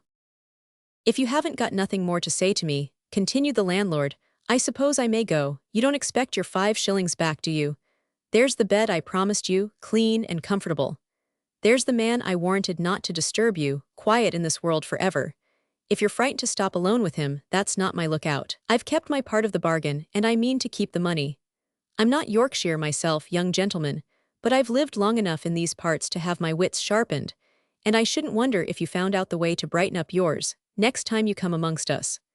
With these words, the landlord turned towards the door and laughed to himself softly, in high satisfaction at his own sharpness. Startled and shocked as he was, Arthur had by this time sufficiently recovered himself to feel indignant at the trick that had been played on him, and at the insolent manner in which the landlord exulted in it. "Don't laugh," he said sharply, "till you are quite sure you have got the laugh against me. You shan't have the 5 shillings for nothing, my man. I'll keep the bed." "Will you?" said the landlord. "Then I wish you a good night's rest." With that brief farewell, he went out and shut the door after him. A good night's rest. The words had hardly been spoken, the door had hardly been closed, before Arthur half repented the hasty words that had just escaped him. Though not naturally oversensitive, and not wanting in courage of the moral as well as the physical sort, the presence of the dead man had an instantaneously chilling effect on his mind when he found himself alone in the room, alone, and bound by his own rash words to stay there till the next morning. An older man would have thought nothing of those words, and would have acted, without reference to them, as his calmer sense suggested. But Arthur was too young to treat the ridicule, even of his inferiors, with contempt, too young not to fear the momentary humiliation of falsifying his own foolish boast, more than he feared the trial of watching out the long night in the same chamber with the dead. "It is but a few hours," he thought to himself, "and I can get away the first thing in the morning." He was looking towards the occupied bed as that idea passed through his mind, and the sharp, angular eminence made in the clothes, by the dead man's upturned feet again caught his eye. He advanced and drew the curtains, purposely abstaining, as he did so, from looking at the face of the corpse, lest he might unnerve himself at the outset by fastening some ghastly impression of it on his mind. He drew the curtain very gently, and sighed involuntarily as he closed it. "Poor fellow," he said, almost as sadly as if he had known the man. "Ah, poor fellow." He went next to the window. The night was black, and he could see nothing from it. The rain still pattered heavily against the glass. He inferred, from hearing it, that the window was at the back of the house, remembering that the front was sheltered from the weather by the court and the buildings over it. While he was still standing at the window, for even the dreary rain was a relief, because of the sound it made, a relief also because it moved, and had some faint suggestion in consequence of life and companionship in it. While he was standing at the window and looking vacantly into the black darkness outside, he heard a distant church clock strike 10. Only 10. How was he to pass the time till the house was astir the next morning? Under any other circumstances, he would have gone down to the public-house parlor, would have called for his grog, and would have laughed and talked with the company assembled as familiarly as if he had known them all his life. But the very thought of whiling away the time in this manner was distasteful to him. The new situation in which he was placed seemed to have altered him to himself already. Thus far, his life had been the common, trifling, prosaic surface life of a prosperous young man, with no troubles to conquer and no trials to face. He had lost no relation whom he loved, no friend whom he treasured. Till this night, what share he had of the immortal inheritance that is divided amongst us all, had laid dormant within him.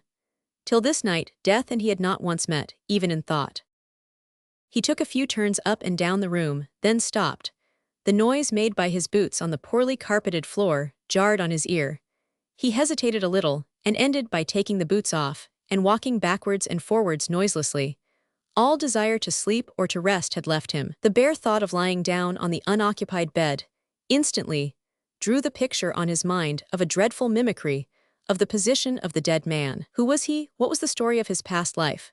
Poor he must have been, or he would not have stopped at such a place as the Two Robins Inn, and weakened, probably, by long illness, or he could hardly have died in the manner in which the landlord had described. Poor, ill, lonely, dead in a strange place, dead with nobody but a stranger to pity him. A sad story, truly, on the mere face of it, a very sad story. While these thoughts were passing through his mind, he had stopped insensibly at the window, close to which stood the foot of the bed with the closed curtains. At first he looked at it absently, then he became conscious that his eyes were fixed on it, and then, a perverse desire took possession of him to do the very thing which he had resolved not to do, up to this time, to look at the dead man. He stretched out his hand towards the curtains, but checked himself in the very act of undrawing them, turned his back sharply on the bed, and walked towards the chimney-piece, to see what things were placed on it, and to try if he could keep the dead man out of his mind in that way. There was a pewter inkstand on the chimney-piece, with some mildewed remains of ink in the bottle. There were 2 coarse china ornaments of the commonest kind, and there was a square of embossed card, dirty and fly-blown, with a collection of wretched riddles printed on it, in all sorts of zigzag directions, and in variously colored inks. He took the card and went away to read it to the table on which the candle was placed, sitting down, with his back resolutely turned to the curtained bed. He read the first riddle, the second, the third, all in one corner of the card, then turned it round impatiently to look at another. Before he could begin reading the riddles printed here, the sound of the church clock stopped him. 11. He had got through an hour of the time, in the room with the dead man. Once more he looked at the card. It was not easy to make out the letters printed on it, in consequence of the dimness of the light which the landlord had left him. A common tallow candle, furnished with a pair of heavy old-fashioned steel snuffers. Up to this time, his mind had been too much occupied to think of the light. He had left the wick of the candle unsnuffed, till it had risen higher than the flame, and had burnt into an odd penthouse shape at the top, from which morsels of the charred cotton fell off, from time to time, in little flakes. He took up the snuffers now and trimmed the wick. The light brightened directly, and the room became less dismal. Again he turned to the riddles, reading them doggedly and resolutely, now in one corner of the card, now in another.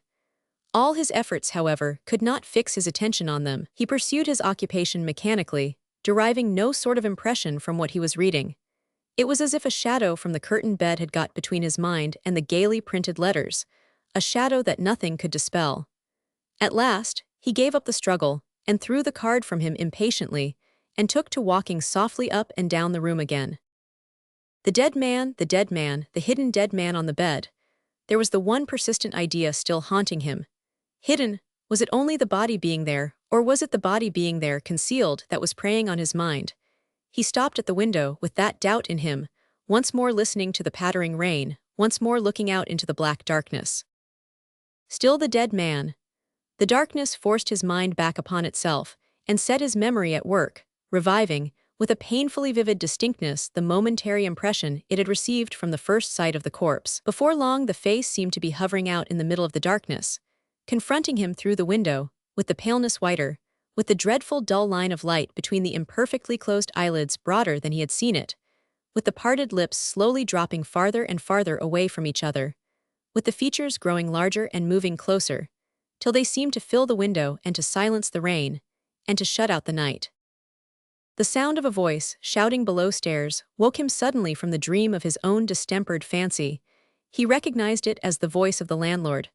"Shut up at 12, Ben," he heard it say. "I'm off to bed." He wiped away the damp that had gathered on his forehead, reasoned with himself for a little while, and resolved to shake his mind free of the ghastly counterfeit which still clung to it, by forcing himself to confront, if it was only for a moment, the solemn reality. Without allowing himself an instant to hesitate, he parted the curtains at the foot of the bed and looked through. There was a sad, peaceful, white face, with the awful mystery of stillness on it, laid back upon the pillow. No stir, no change there. He only looked at it for a moment before he closed the curtains again, but that moment steadied him, calmed him, restored him, mind and body, to himself. He returned to his old occupation of walking up and down the room, persevering in it, this time, till the clock struck again. 12. As the sound of the clock bell died away, it was succeeded by the confused noise, downstairs, of the drinkers in the tap-room leaving the house. The next sound, after an interval of silence, was caused by the barring of the door, and the closing of the shutters at the back of the inn. Then the silence followed again, and was disturbed no more. He was alone now, absolutely, utterly alone with the dead man, till the next morning. The wick of the candle wanted trimming again.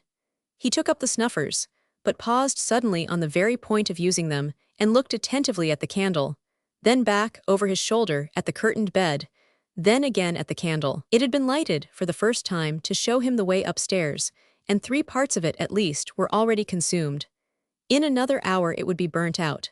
In another hour, unless he called at once to the man who had shut up the inn for a fresh candle, he would be left in the dark.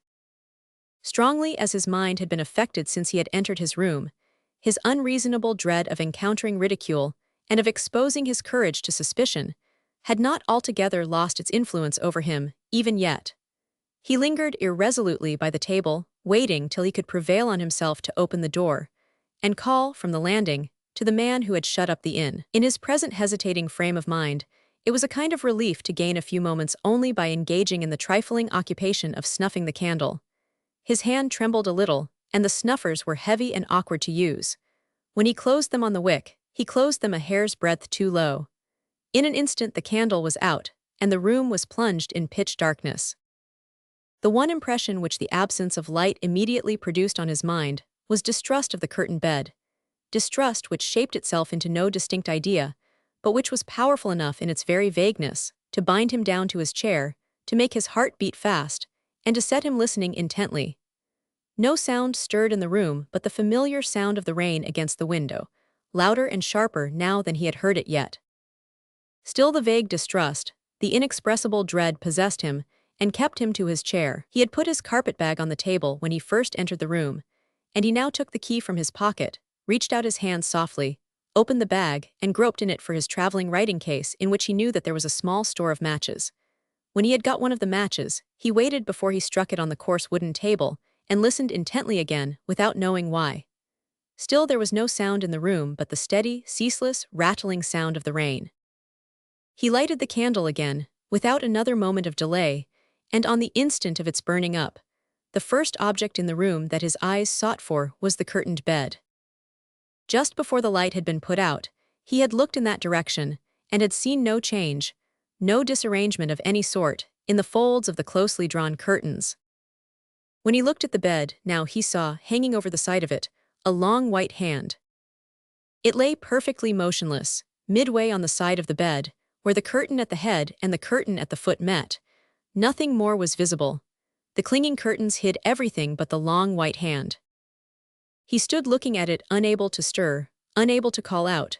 Feeling nothing, knowing nothing, every faculty he possessed gathered up and lost in the one seeing faculty. How long that first panic held him he never could tell afterwards. It might have been only for a moment. It might have been for many minutes together. How he got to the bed, whether he ran to it headlong or whether he approached it slowly, how he wrought himself up to unclose the curtains and look in, he never has remembered and never will remember to his dying day. It is enough that he did go to the bed, and that he did look inside the curtains. The man had moved. One of his arms was outside the clothes, his face was turned a little on the pillow, his eyelids were wide open. Changed as to position, and as to one of the features, the face was, otherwise, fearfully and wonderfully unaltered. The dead paleness and the dead quiet were on it still. One glance showed Arthur this, one glance, before he flew breathlessly to the door and alarmed the house. The man whom the landlord called Ben was the first to appear on the stairs.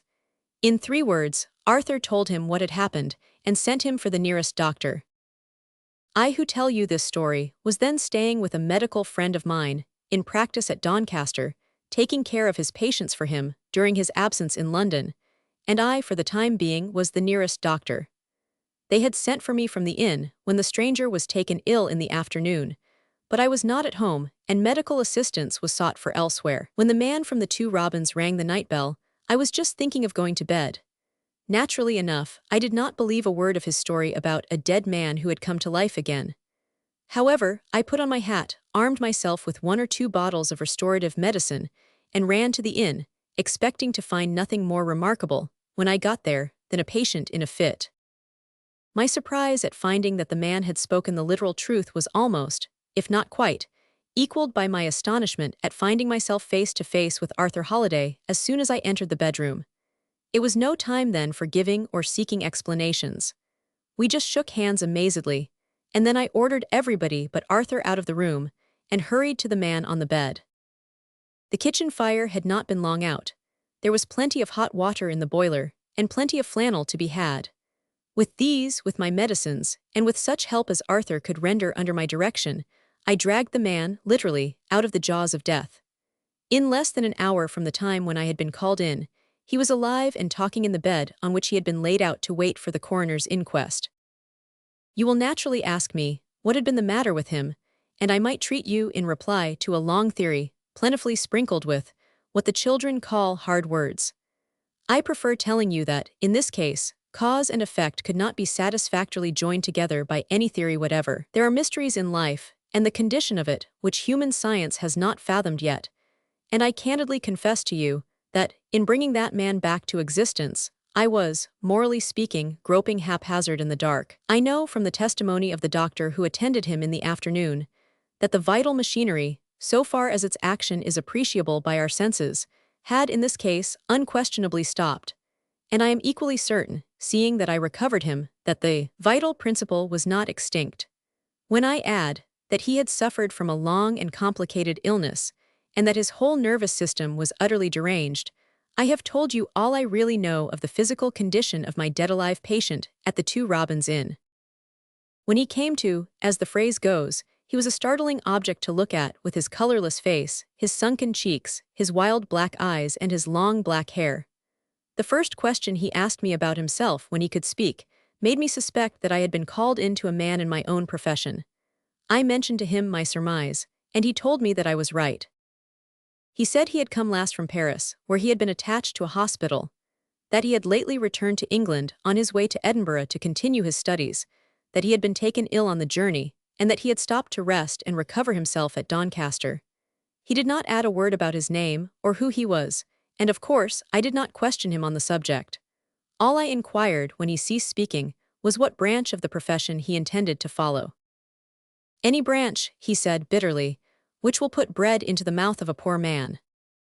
At this, Arthur, who had been hitherto watching him in silent curiosity, burst out impetuously in his usual good-humored way. My dear fellow, everybody was my dear fellow with Arthur.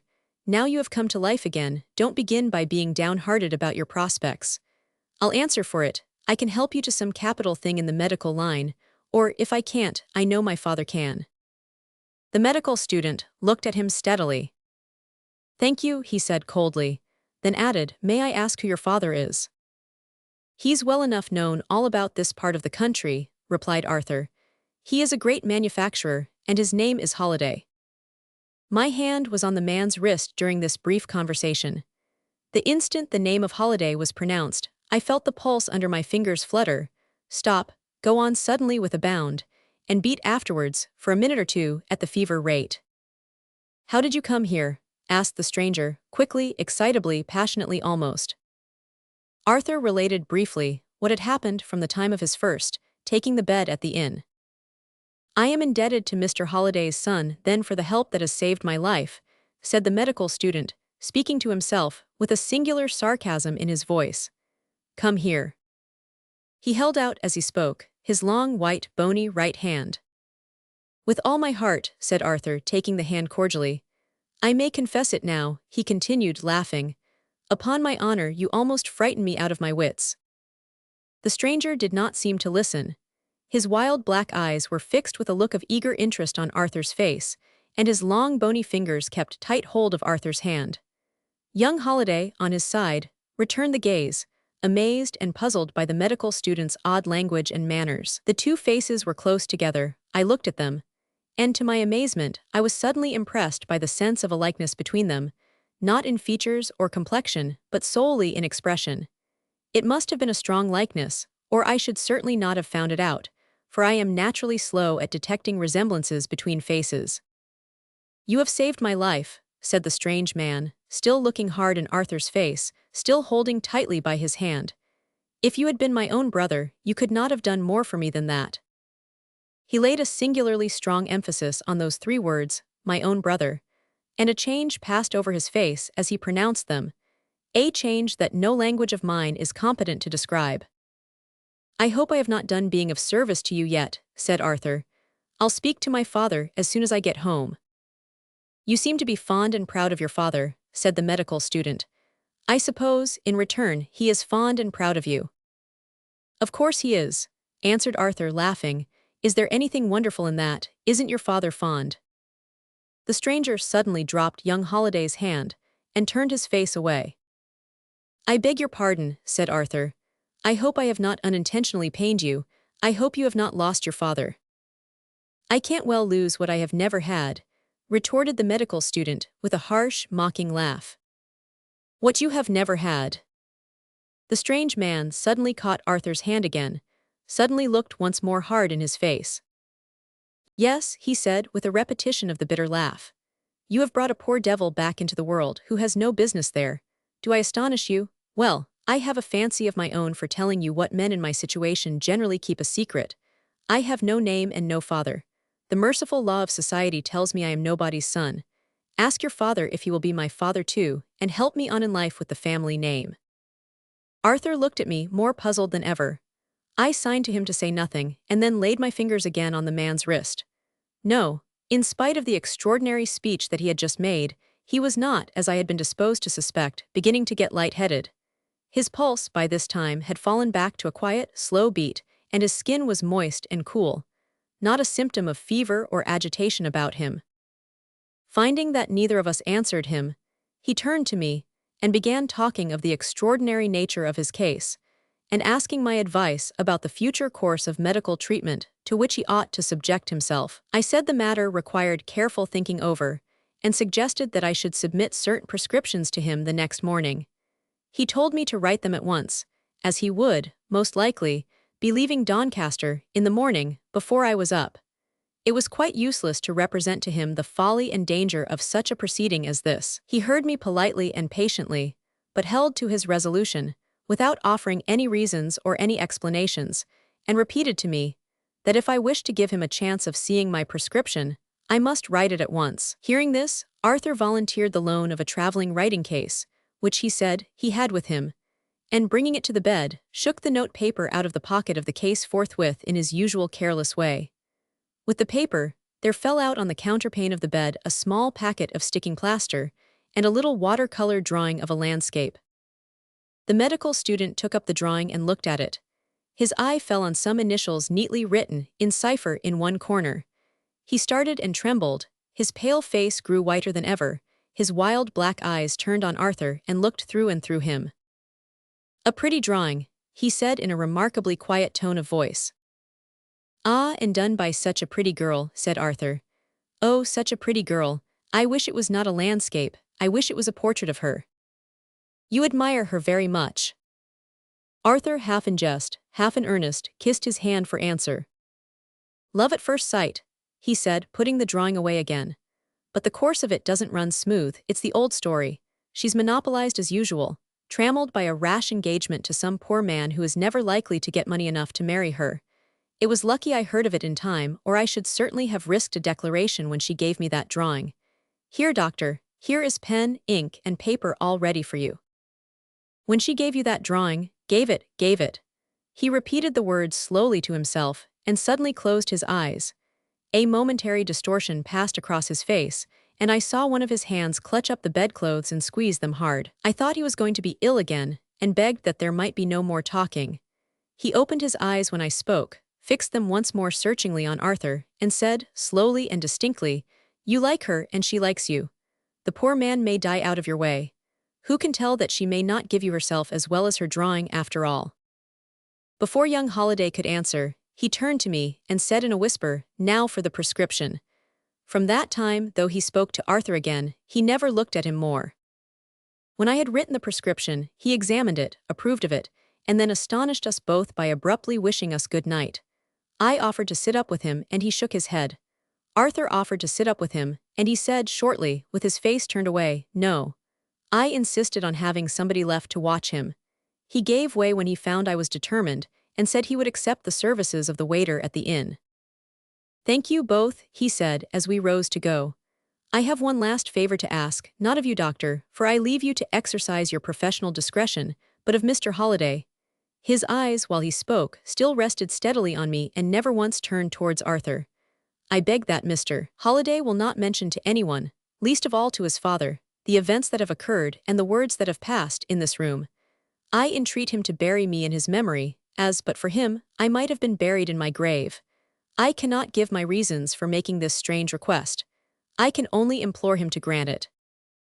His voice faltered for the first time, and he hid his face on the pillow. Arthur, completely bewildered, gave the required pledge. I took young Holiday away with me, immediately afterwards, to the house of my friend, determining to go back to the inn and to see the medical student again before he had left in the morning. I returned to the inn at 8 o'clock, purposely abstaining from waking Arthur, who was sleeping off the past night's excitement on one of my friend's sofas. A suspicion had occurred to me as soon as I was alone in my bedroom, which made me resolve that Holiday and the stranger whose life he had saved should not meet again, if I could prevent it.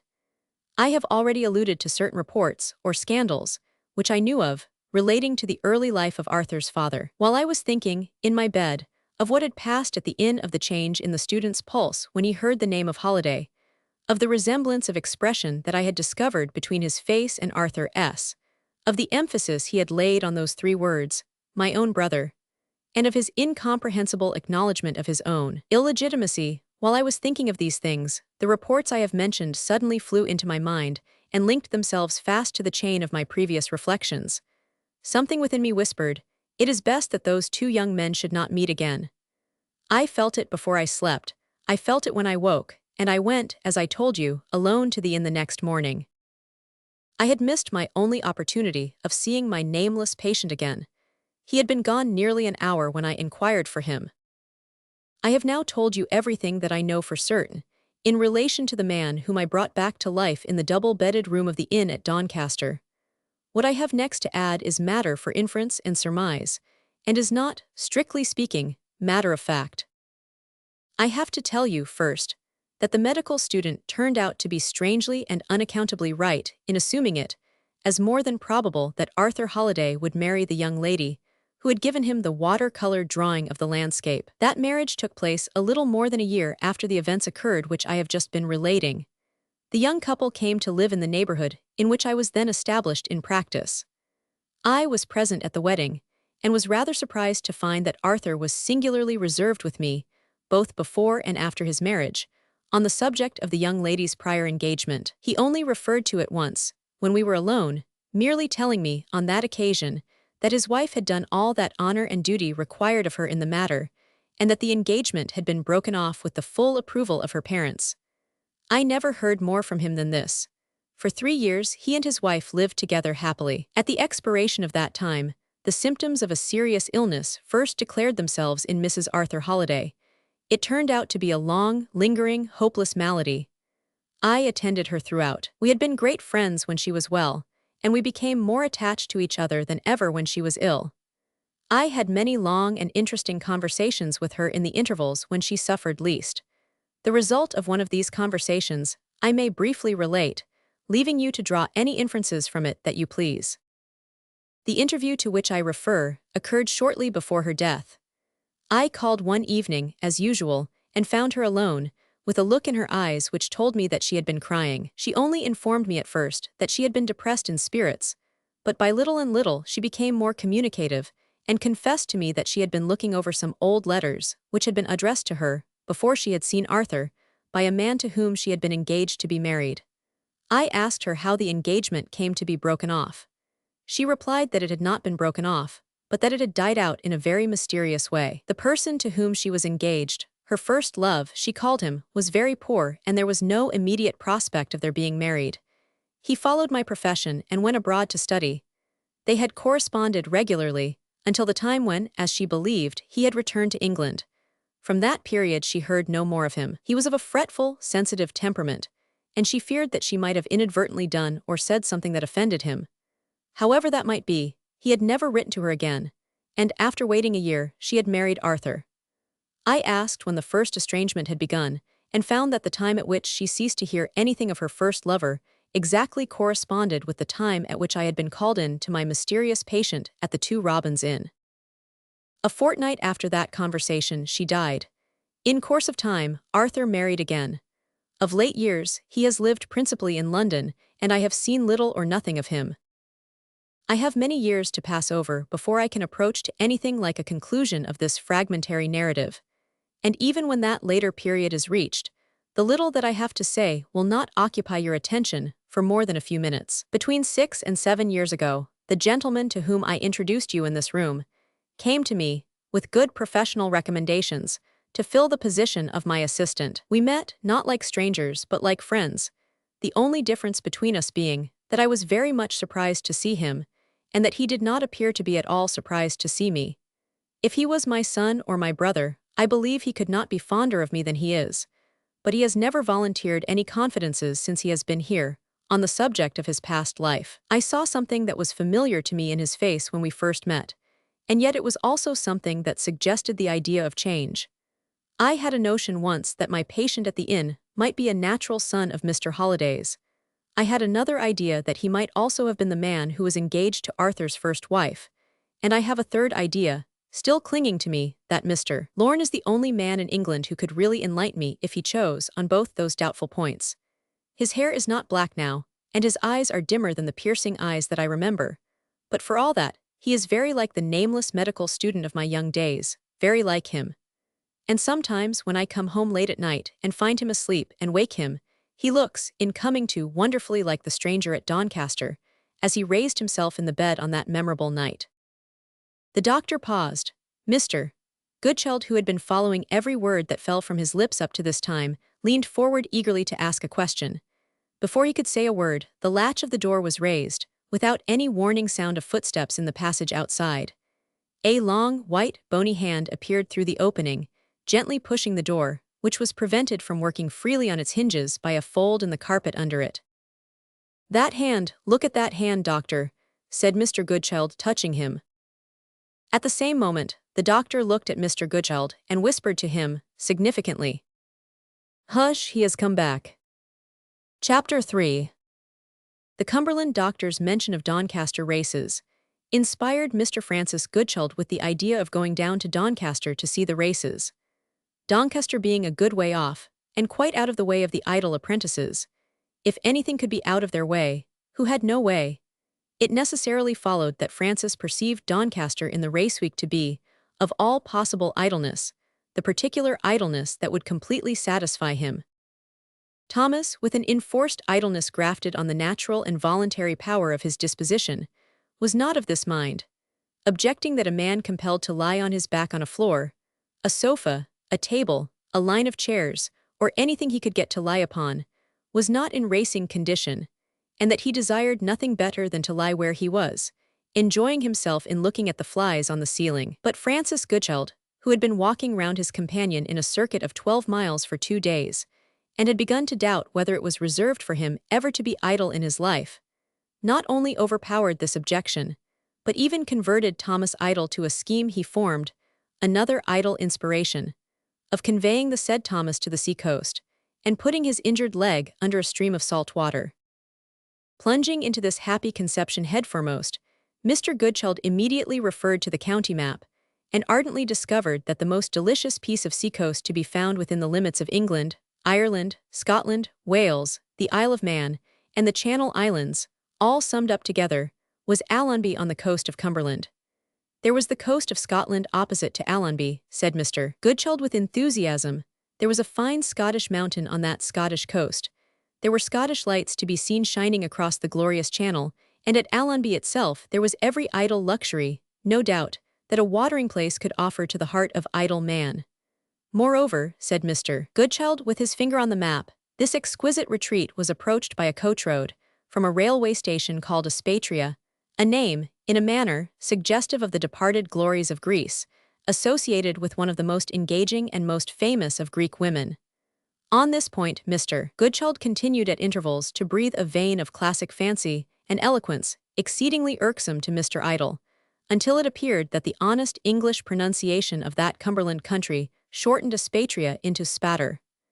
After this supplementary discovery, Mr. Goodchild said no more about it.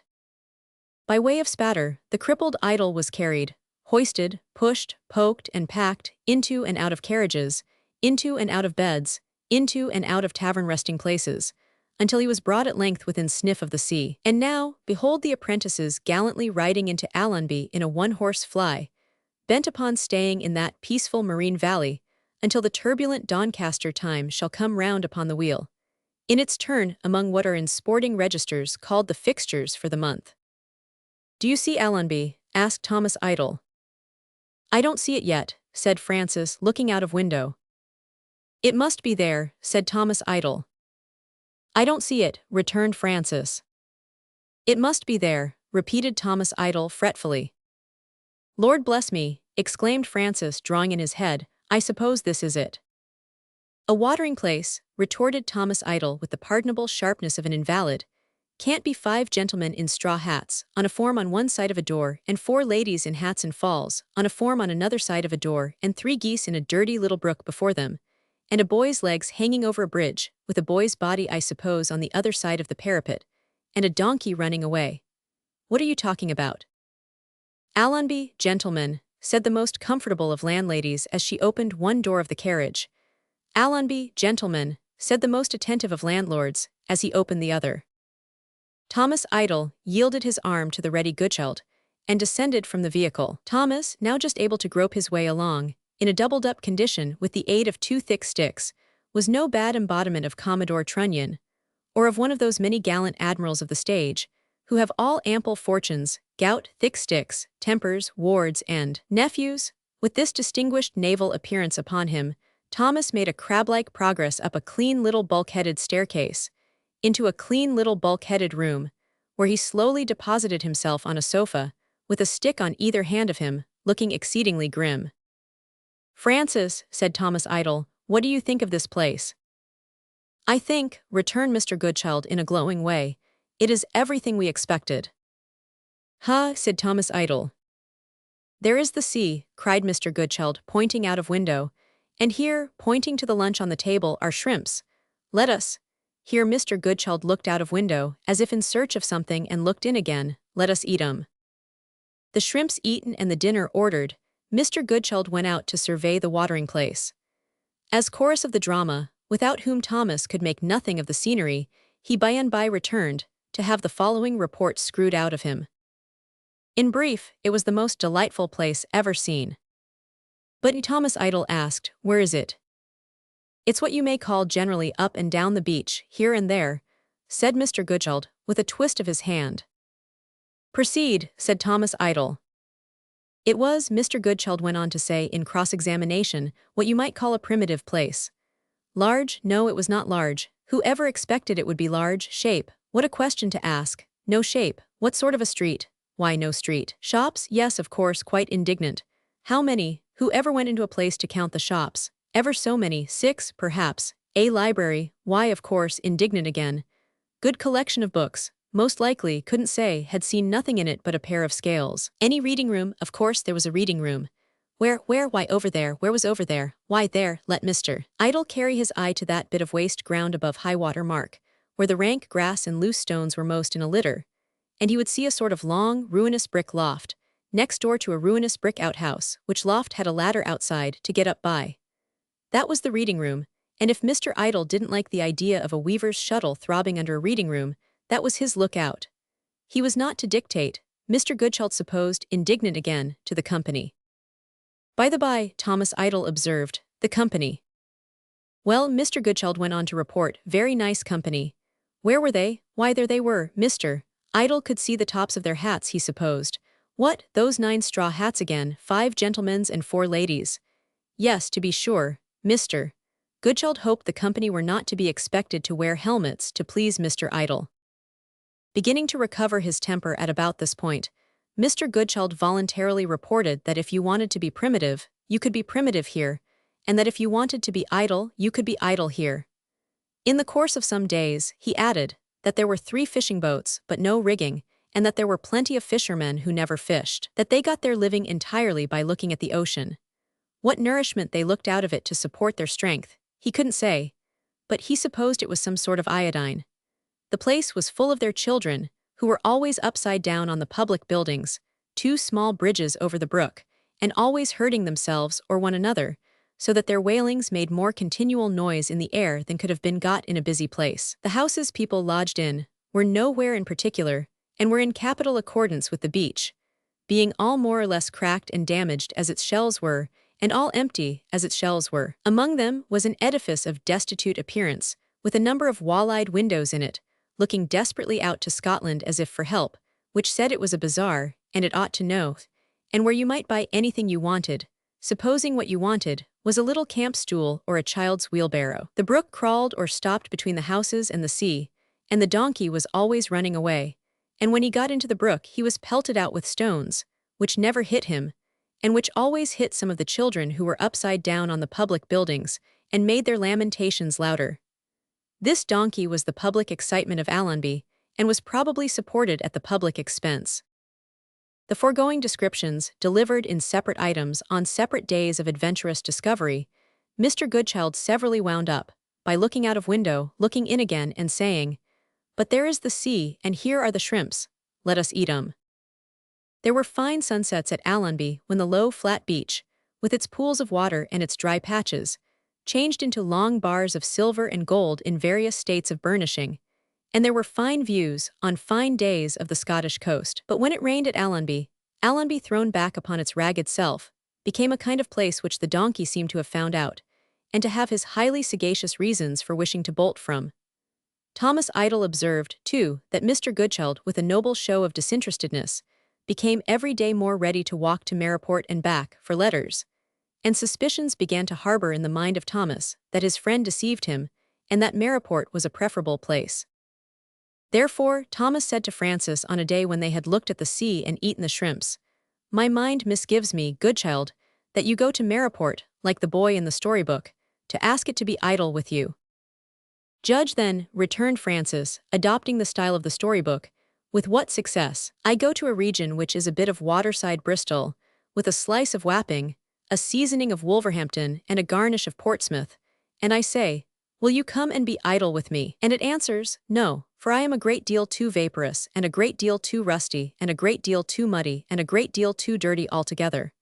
And I have ships to load, and pitch and tar to boil, and iron to hammer, and steam to get up, and smoke to make, and stone to quarry, and 50 other disagreeable things to do, and I can't be idle with you.' Then I go into jagged uphill and downhill streets, where I am in the pasture cook's shop at one moment, and next moment in savage fastnesses of moor and morass, beyond the confines of civilization, and I say to those murky and black dusty streets, 'Will you come and be idle with me?' To which they reply, 'No, we can't indeed, for we haven't the spirits, and we are startled by the echo of your feet on the sharp pavement, and we have so many goods in our shop windows which nobody wants, and we have so much to do for a limited public which never comes to us to be done for, that we are altogether out of sorts and can't enjoy ourselves with anyone. So I go to the post office, and knock at the shutter, and I say to the postmaster, 'Will you come and be idle with me?' To which he rejoins, 'No, I really can't, for I live, as you may see, in such a very little post office, and pass my life behind such a very little shutter,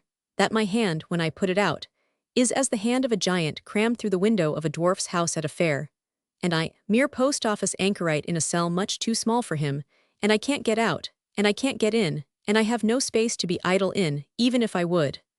So the boy," said Mr. Goodchild, concluding the tale, "comes back with the letters after all, and lives happy never afterwards."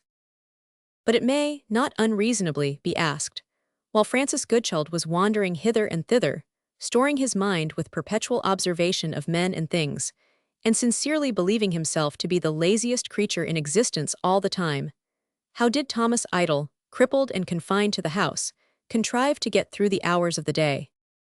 Prone on the sofa, Thomas made no attempt to get through the hours, but passively allowed the hours to get through him. Where other men in his situation would have read books and improved their minds, Thomas slept and rested his body.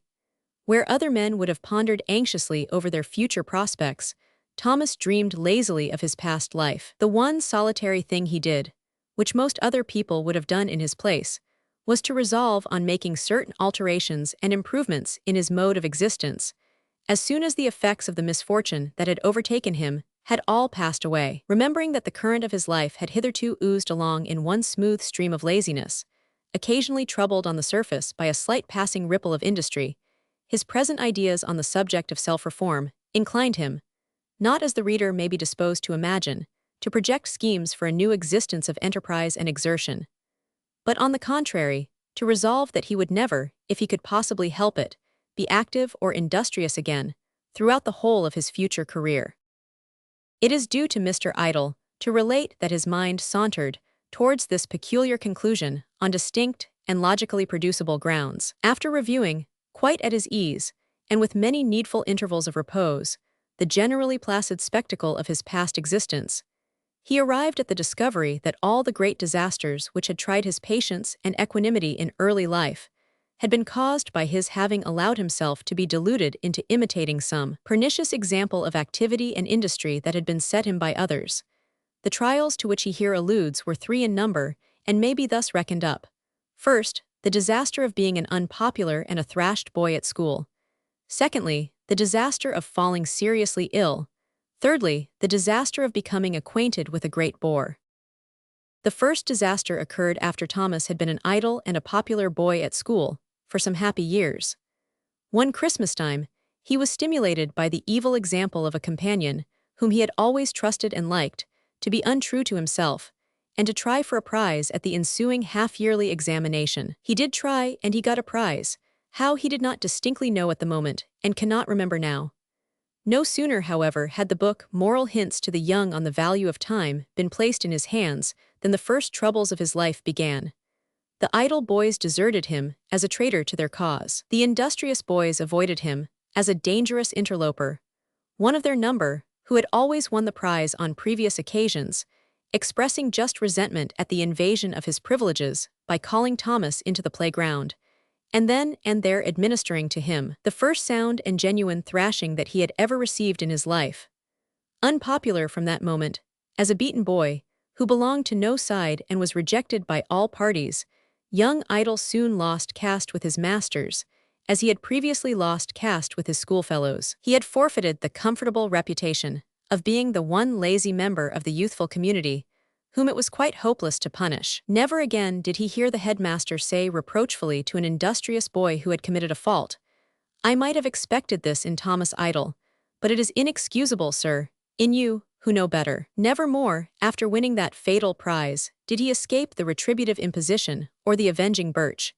From that time, the masters made him work, and the boys would not let him play. From that time, his social position steadily declined, and his life at school became a perpetual burden to him. So again with the second disaster. While Thomas was lazy, he was a model of health. His first attempt at active exertion and his first suffering from severe illness are connected together by the intimate relations of cause and effect. Shortly after leaving school, he accompanied a party of friends to a cricket field, in his natural and appropriate character of spectator only. On the ground, it was discovered that the players fell short of the required number, and facile Thomas was persuaded to assist in making up the complement. At a certain appointed time, he was roused from peaceful slumber in a dry ditch, and placed before 3 wickets with a bat in his hand. Opposite to him, behind 3 more wickets, stood one of his bosom friends, filling the situation, as he was informed of bowler.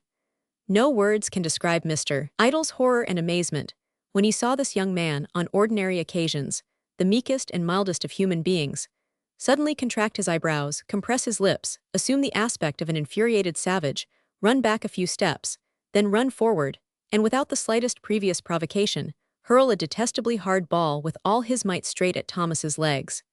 Stimulated to preternatural activity of body and sharpness of eye by the instinct of self-preservation, Mr. Idle contrived, by jumping deftly aside at the right moment, and by using his bat, ridiculously narrow as it was for the purpose as a shield, to preserve his life and limbs from the dastardly attack that had been made on both, to leave the full force of the deadly missile to strike his wicket instead of his leg, and to end the innings, so far as his side was concerned, by being immediately bowled out. Grateful for his escape, he was about to return to the dry ditch when he was peremptorily stopped, and told that the other side was going in, and that he was expected to field.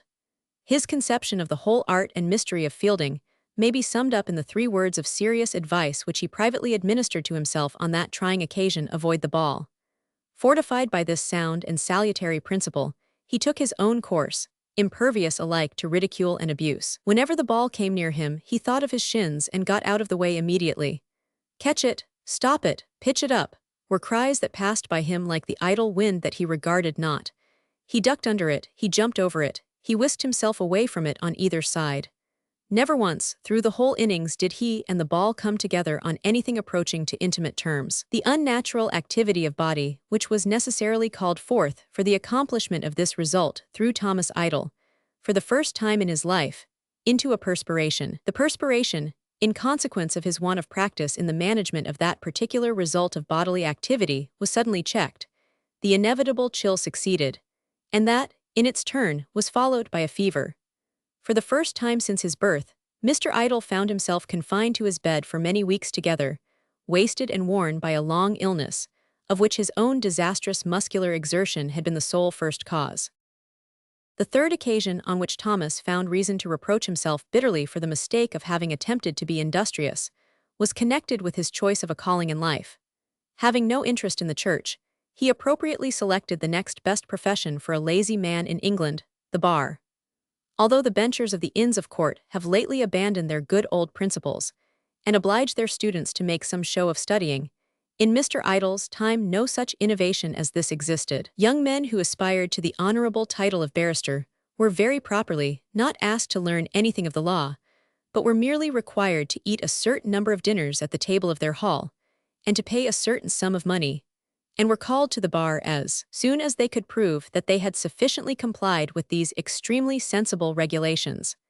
Never did Thomas move more harmoniously in concert with his elders and betters than when he was qualifying himself for admission among the barristers of his native country. Never did he feel more deeply what real laziness was in all the serene majesty of its nature than on the memorable day when he was called to the bar, after having carefully abstained from opening his law books during his period of probation, except to fall asleep over them. How he could ever again have become industrious, even for the shortest period, after that great reward conferred upon his idleness, quite passes his comprehension. The kind benchers did everything they could to show him the folly of exerting himself. They wrote out his probationary exercise for him, and never expected him even to take the trouble of reading it through when it was written. They invited him, with 7 other choice spirits as lazy as himself, to come and be called to the bar, while they were sitting over their wine and fruit after dinner. They put his oaths of allegiance, and his dreadful official denunciations of the Pope and the Pretender, so gently into his mouth, that he hardly knew how the words got there. They wheeled all their chairs softly round from the table, and sat surveying the young barristers with their backs to their bottles, rather than stand up, or adjourn to hear the exercises read. And when Mr. Idle and the 7 unlaboring neophytes, ranged in order, as a class, with their backs considerately placed against a screen, had begun, in rotation, to read the exercises which they had not written, even then, each bencher, true to the great lazy principle of the whole proceeding, stopped each neophyte before he had stammered through his first line, and bowed to him, and told him politely that he was a barrister from that moment. This was all the ceremony. It was followed by a social supper, and by the presentation, in accordance with ancient custom, of a pound of sweetmeats and a bottle of Madeira, offered in the way of needful refreshment, by each grateful neophyte to each beneficent bencher. It may seem inconceivable that Thomas should ever have forgotten the great do-nothing principle instilled by such a ceremony as this. But it is, nevertheless, true that certain designing students of industrious habits found him out, took advantage of his easy humor, persuaded him that it was discreditable to be a barrister, and to know nothing whatever about the law, and lured him, by the force of their own evil example, into a conveyancer's chambers, to make up for lost time, and to qualify himself for practice at the bar. After a fortnight of self-delusion, the curtain fell from his eyes. He resumed his natural character, and shut up his books. But the retribution which had hitherto always followed his little casual errors of industry followed them still. He could get away from the conveyancer's chambers, but he could not get away from one of the pupils, who had taken a fancy to him, a tall, serious, raw-boned, hard-working, disputatious pupil, with ideas of his own about reforming the law of real property, who has been the scourge of Mr. Idle's existence ever since the fatal day when he fell into the mistake of attempting to study the law. Before that time, his friends were all sociable idlers like himself. Since that time, the burden of bearing with a hard-working young man has become part of his lot in life. Go where he will now, he can never feel certain that the raw-boned pupil is not affectionately waiting for him round a corner, to tell him a little more about the law of real property. Suffer as he may under the infliction, he can never complain, for he must always remember, with unavailing regret, that he has his own thoughtless industry to thank for first exposing him to the great social calamity of knowing a bore.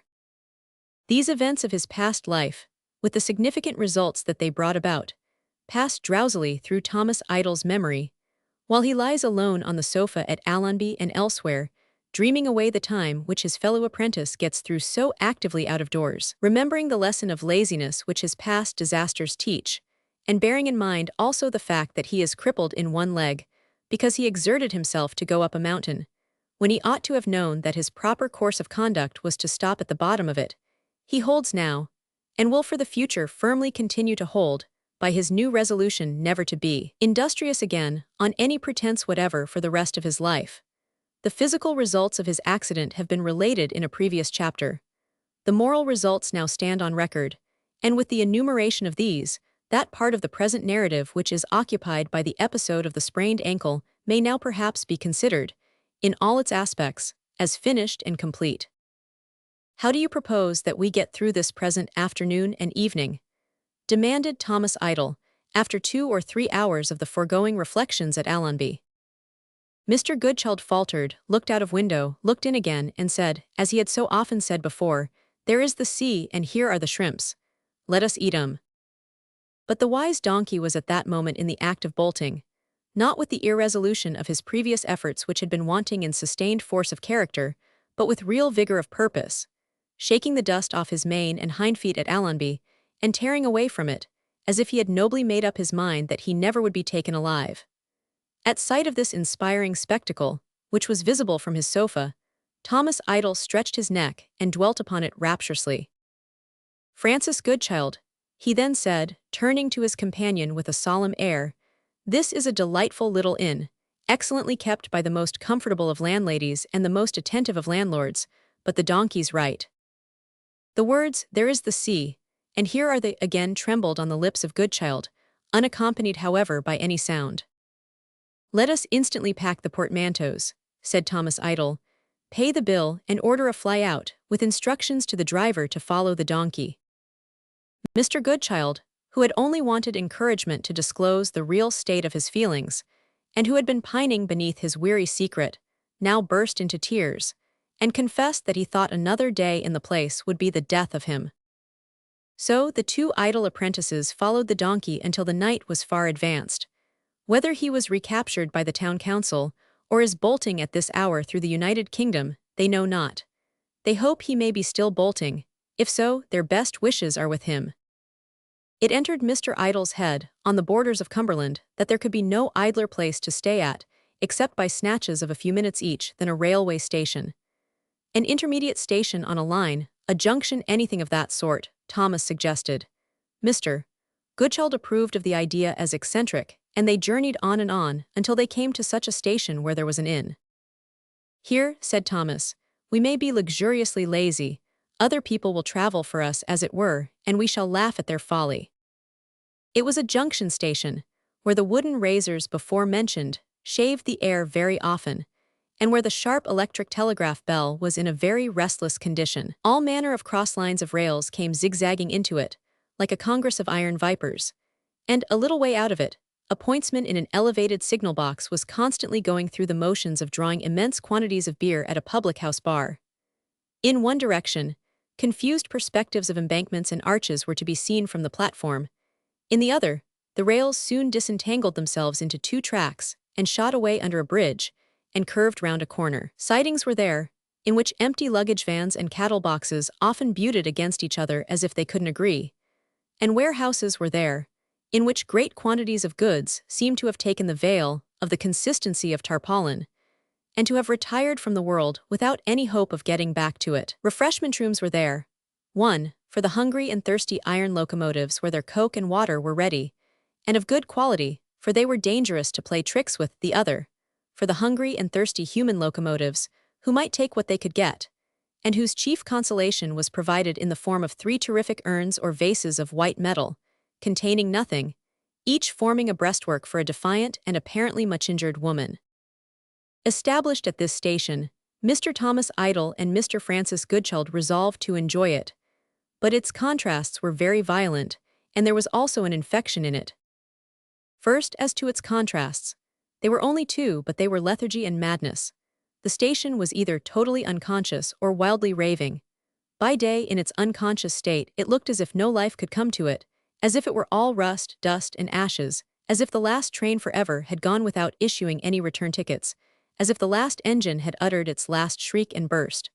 One awkward shave of the air from the wooden razor, and everything changed. Tight office doors flew open.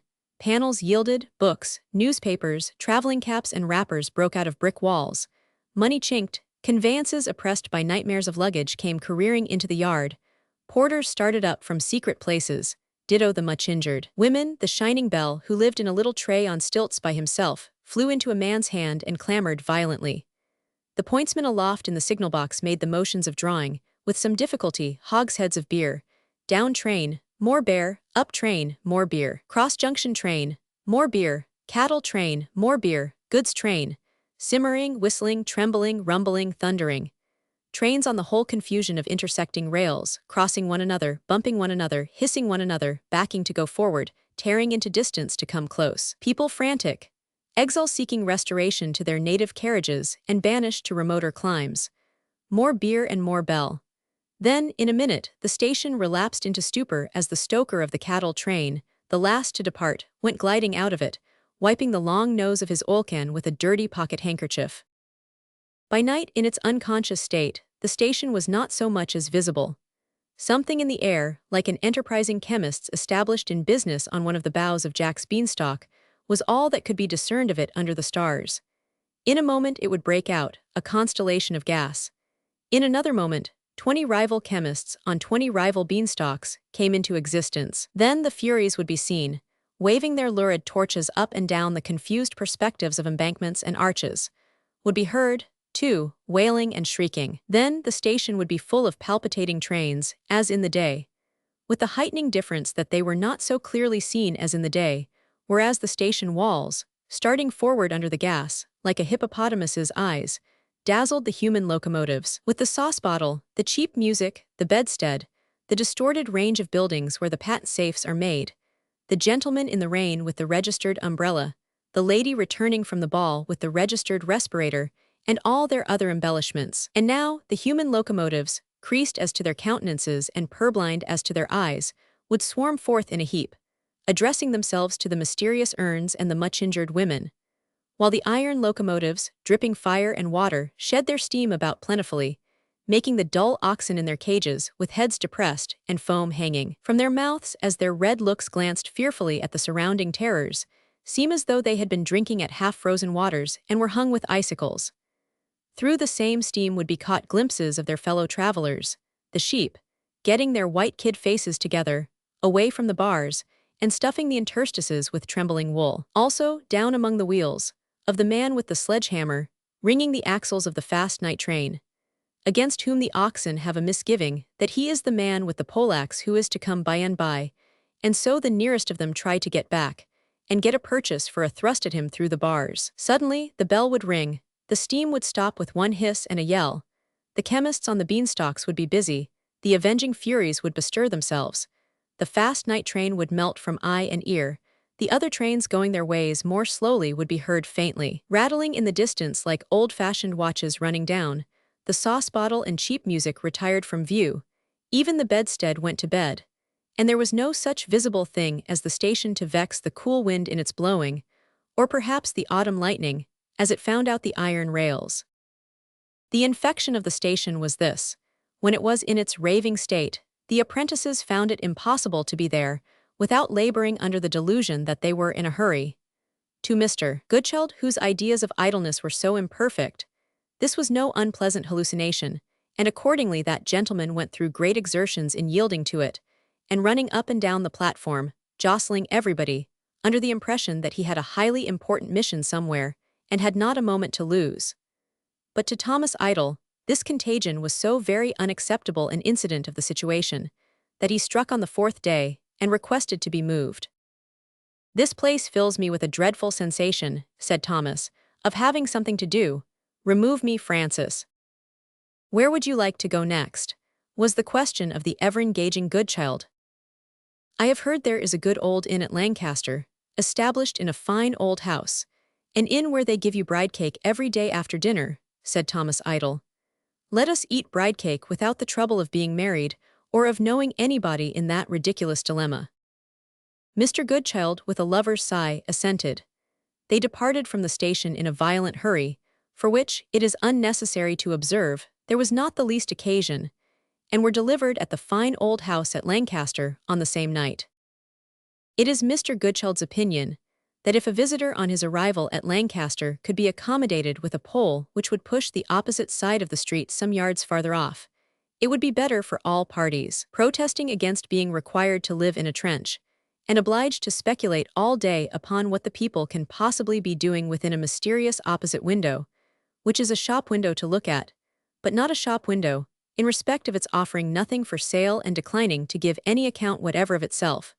Mr. Goodchild concedes Lancaster to be a pleasant place. A place dropped in the midst of a charming landscape, a place with a fine ancient fragment of castle, a place of lovely walks, a place possessing staid old houses richly fitted with old Honduras mahogany, which has grown so dark with time that it seems to have got something of a retrospective mirror quality into itself, and to show the visitor, in the depth of its grain, through all its polish, the hue of the wretched slaves who groaned long ago under old Lancaster merchants.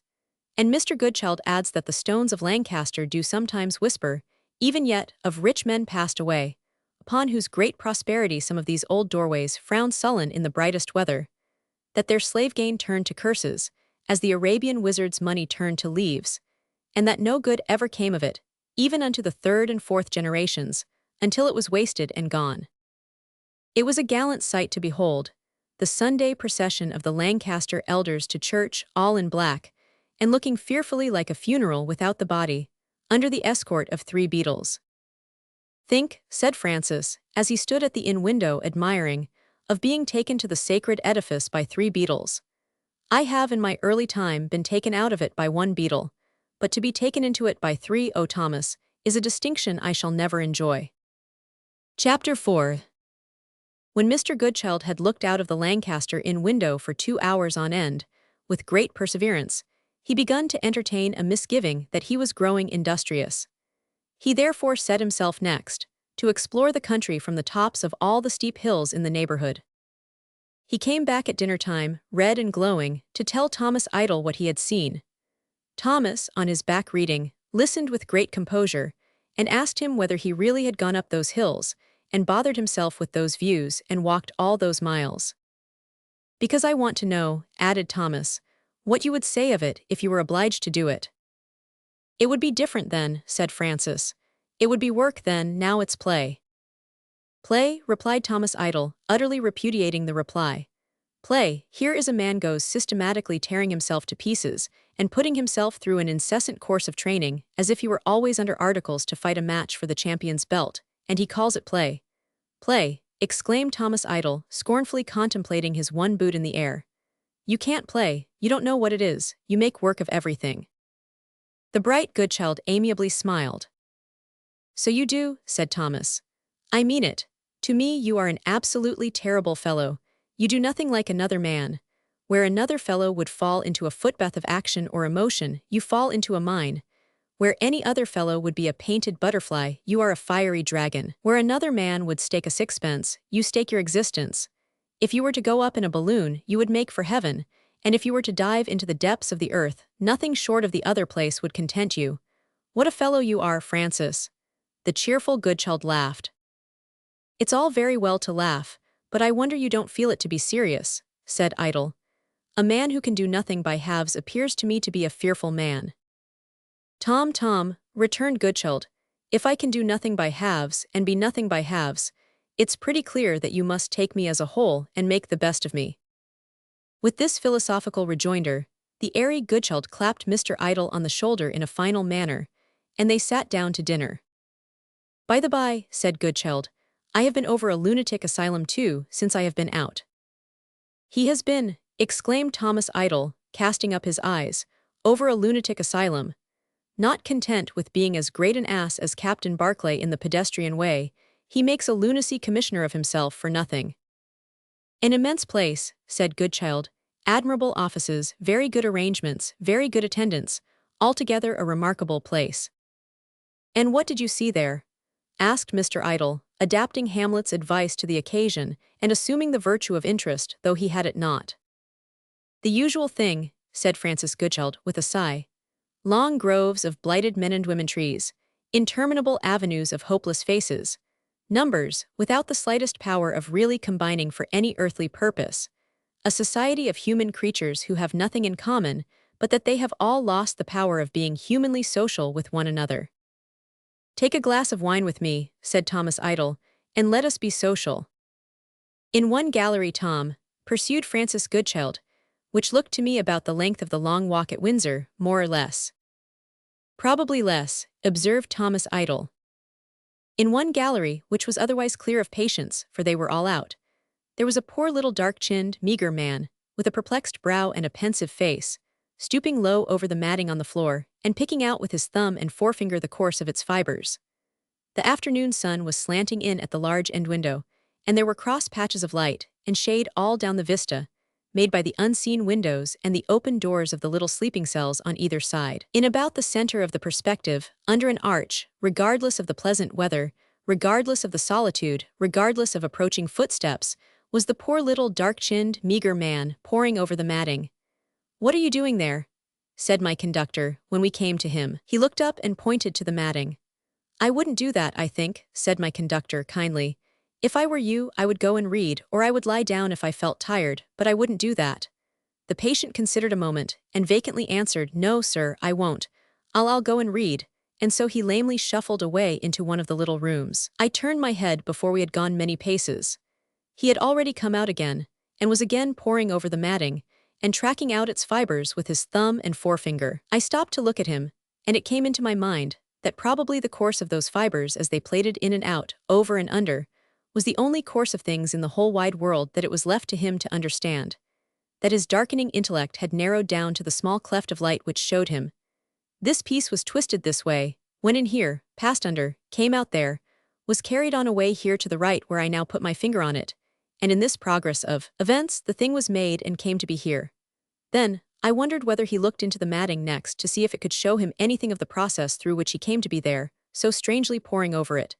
Then I thought how all of us, God help us, in our different ways are poring over our bits of matting, blindly enough, and what confusions and mysteries we make in the pattern. I had a sadder fellow feeling with the little dark-chinned, meagre man by that time, and I came away. Mr. Idle diverting the conversation to grouse, custards, and bride cake, Mr. Goodchild followed in the same direction. The bride cake was as bilious and indigestible as if a real bride had cut it, and the dinner it completed was an admirable performance. The house was a genuine old house of a very quaint description, teeming with old carvings and beams and panels, and having an excellent old staircase, with a gallery or upper staircase, cut off from it by a curious fence-work of old oak, or of the old Honduras mahogany wood. It was, and is, and will be, for many a long year to come, a remarkably picturesque house, and a certain grave mystery lurking in the depth of the old mahogany panels, as if they were so many deep pools of dark water. Such, indeed, as they had been much among when they were trees, gave it a very mysterious character after nightfall. When Mr. Goodchild and Mr. Idle had first alighted at the door and stepped into the somber, handsome old hall, they had been received by half a dozen noiseless old men in black, all dressed exactly alike, who glided up the stairs with the obliging landlord and waiter, but without appearing to get into their way, or to mind whether they did or no, and who had filed off to the right and left on the old staircase, as the guests entered their sitting-room. It was then broad, bright day, but Mr. Goodchild had said when their door was shut, "Who on earth are those old men?" And afterwards, both on going out and coming in, he had noticed that there were no old men to be seen. Neither had the old men or any one of the old men reappeared since. The two friends had passed a night in the house, but had seen nothing more of the old men. Mr. Goodchild, in rambling about it, had looked along passages and glanced in at doorways, but had encountered no old men. Neither did it appear that any old men were, by any member of the establishment, missed or expected. Another odd circumstance impressed itself on their attention. It was that the door of their sitting-room was never left untouched for a quarter of an hour. It was opened with hesitation, opened with confidence, opened a little way, opened a good way, always clapped to again without a word of explanation. They were reading, they were writing, they were eating, they were drinking, they were talking, they were dozing. The door was always opened at an unexpected moment, and they looked towards it and it was clapped to again and nobody was to be seen. When this had happened 50 times or so, Mr. Goodchild had said to his companion, jestingly, I begin to think, Tom, there was something wrong with those 6 old men. Night had come again, and they had been writing for 2 or 3 hours. Writing, in short, a portion of the lazy notes from which these lazy sheets are taken. They had left off writing, and glasses were on the table between them. The house was closed and quiet. Around the head of Thomas Idle, as he lay upon his sofa, hovered light wreaths of fragrant smoke. The temples of Francis Goodchild, as he leaned back in his chair, with his 2 hands clasped behind his head and his legs crossed, were similarly decorated. They had been discussing several idle subjects of speculation, not omitting the strange old men, and were still so occupied, when Mr. Goodchild abruptly changed his attitude to wind up his watch. They were just becoming drowsy enough to be stopped in their talk by any such slight check. Thomas Idle, who was speaking at the moment, paused and said, "How goes it?" "One," said Goodchild. As if he had ordered one old man, and the order were promptly executed. Truly, all orders were so, in that excellent hotel. The door opened, and one old man stood there. He did not come in, but stood with the door in his hand. "One of the 6, Tom, at last," said Mr. Goodchild in a surprised whisper.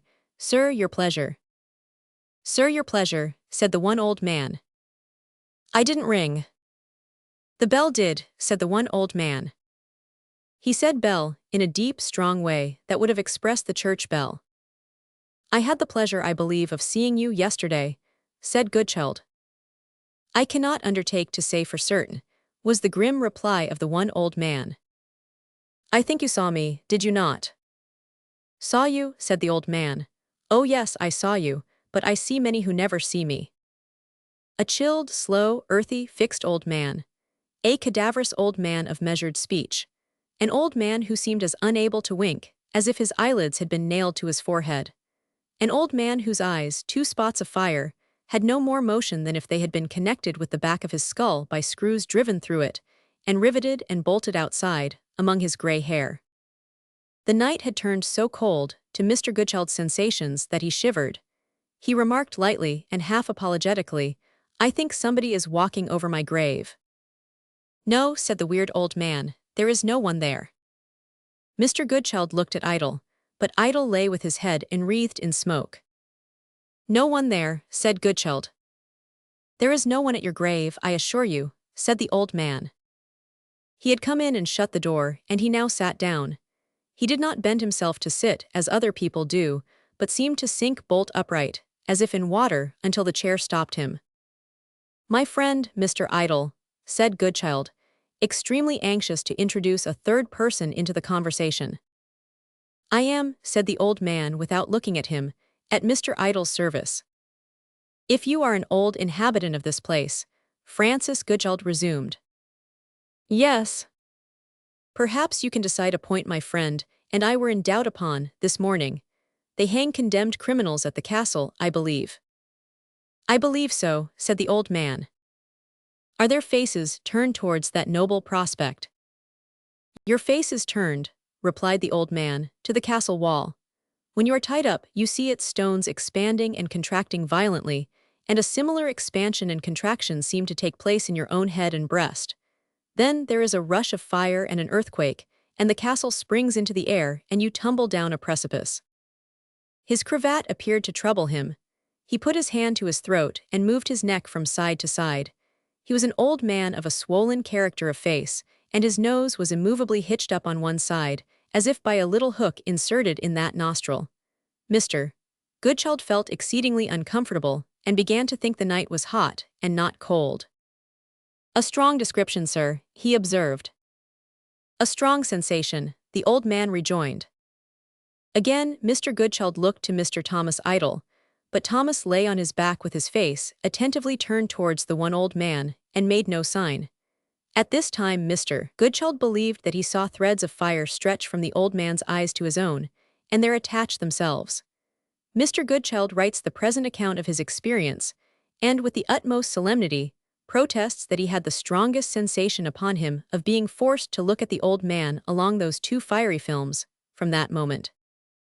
"I must tell it to you," said the old man, with a ghastly and a stony stare. "What?" asked Francis Goodchild. "You know where it took place, yonder." Whether he pointed to the room above, or to the room below, or to any room in that old house, or to a room in some other old house in that old town, Mr. Goodchild was not, nor is, nor ever can be sure. He was confused by the circumstance that the right forefinger of the one old man seemed to dip itself in one of the threads of fire, light itself, and make a fiery start in the air as it pointed somewhere. Having pointed somewhere, it went out. "You know she was a bride," said the old man. "I know they still send up bride cake," Mr. Goodchild faltered. "This is a very oppressive air." "She was a bride," said the old man. "She was a fair, flaxen-haired, large-eyed girl who had no character, no purpose. A weak, credulous, incapable, helpless nothing, not like her mother. No, it was her father whose character she reflected. Her mother had taken care to secure everything to herself, for her own life, when the father of this girl, a child at that time, died of sheer helplessness, no other disorder, and then he renewed the acquaintance that had once subsisted between the mother and him. He had been put aside for the flaxen-haired, large-eyed man, or nonentity with money. He could overlook that for money. He wanted compensation in money. So he returned to the side of that woman, the mother, made love to her again, danced attendance on her, and submitted himself to her whims. She wreaked upon him every whim she had or could invent. He bore it. And the more he bore, the more he wanted compensation in money, and the more he was resolved to have it. But lo, before he got it, she cheated him. In one of her imperious states, she froze and never thought again. She put her hands to her head one night, uttered a cry, stiffened, lay in that attitude certain hours, and died. And he had got no compensation from her in money, yet, blight and murrain on her, not a penny. He had hated her throughout that second pursuit, and had longed for retaliation on her. He now counterfeited her signature to an instrument, leaving all she had to leave to her daughter, 10 years old then, to whom the property passed absolutely, and appointing himself the daughter's guardian. When he slid it under the pillow of the bed on which she lay, he bent down in the deaf ear of death and whispered, "Mistress Pride, I have determined a long time that, dead or alive, you must make me compensation in money." So now there were only two left. Which two were he and the fair flaxen-haired, large-eyed foolish daughter, who afterwards became the bride. He put her to school. In a secret, dark, oppressive, ancient house, he put her to school with a watchful and unscrupulous woman.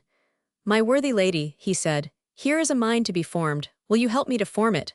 She accepted the trust, for which she too wanted compensation in money, and had it.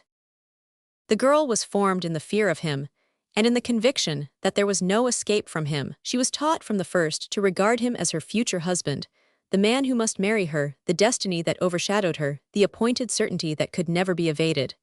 The poor fool was soft white wax in their hands, and took the impression that they put upon her. It hardened with time. It became a part of herself. Inseparable from herself, and only to be torn away from her, by tearing life away from her. 11 years she had lived in the dark house and its gloomy garden. He was jealous of the very light and air getting to her, and they kept her close. He stopped the wide chimneys, shaded the little windows, left the strong-stemmed ivy to wander where it would over the house front, the moss to accumulate on the untrimmed fruit trees in the red-walled garden, the weeds to overrun its green and yellow walks. He surrounded her with images of sorrow and desolation. He caused her to be filled with fears of the place and of the stories that were told of it, and then on pretext of correcting them, to be left in it in solitude, or made to shrink about it in the dark. When her mind was most depressed and fullest of terrors, then, he would come out of one of the hiding places from which he overlooked her, and present himself as her sole resource.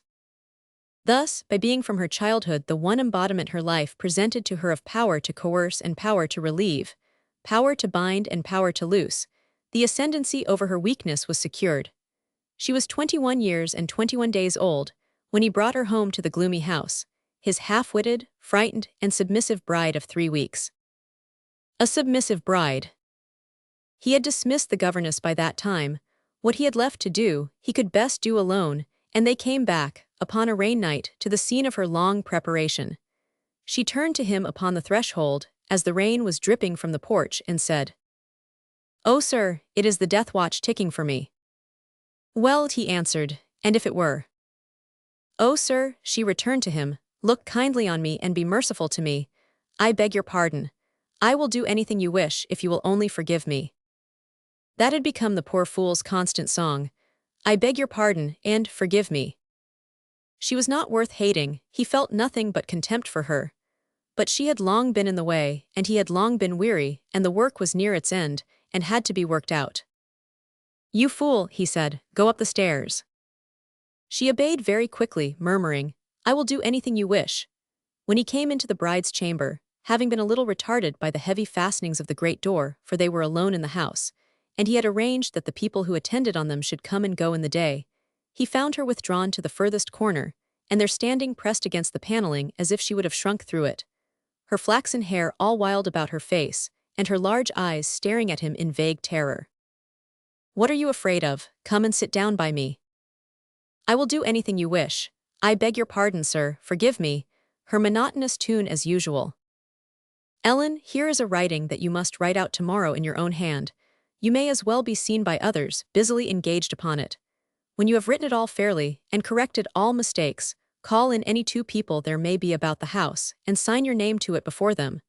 Then, put it in your bosom to keep it safe, and when I sit here again tomorrow night, give it to me. I will do it all with the greatest care.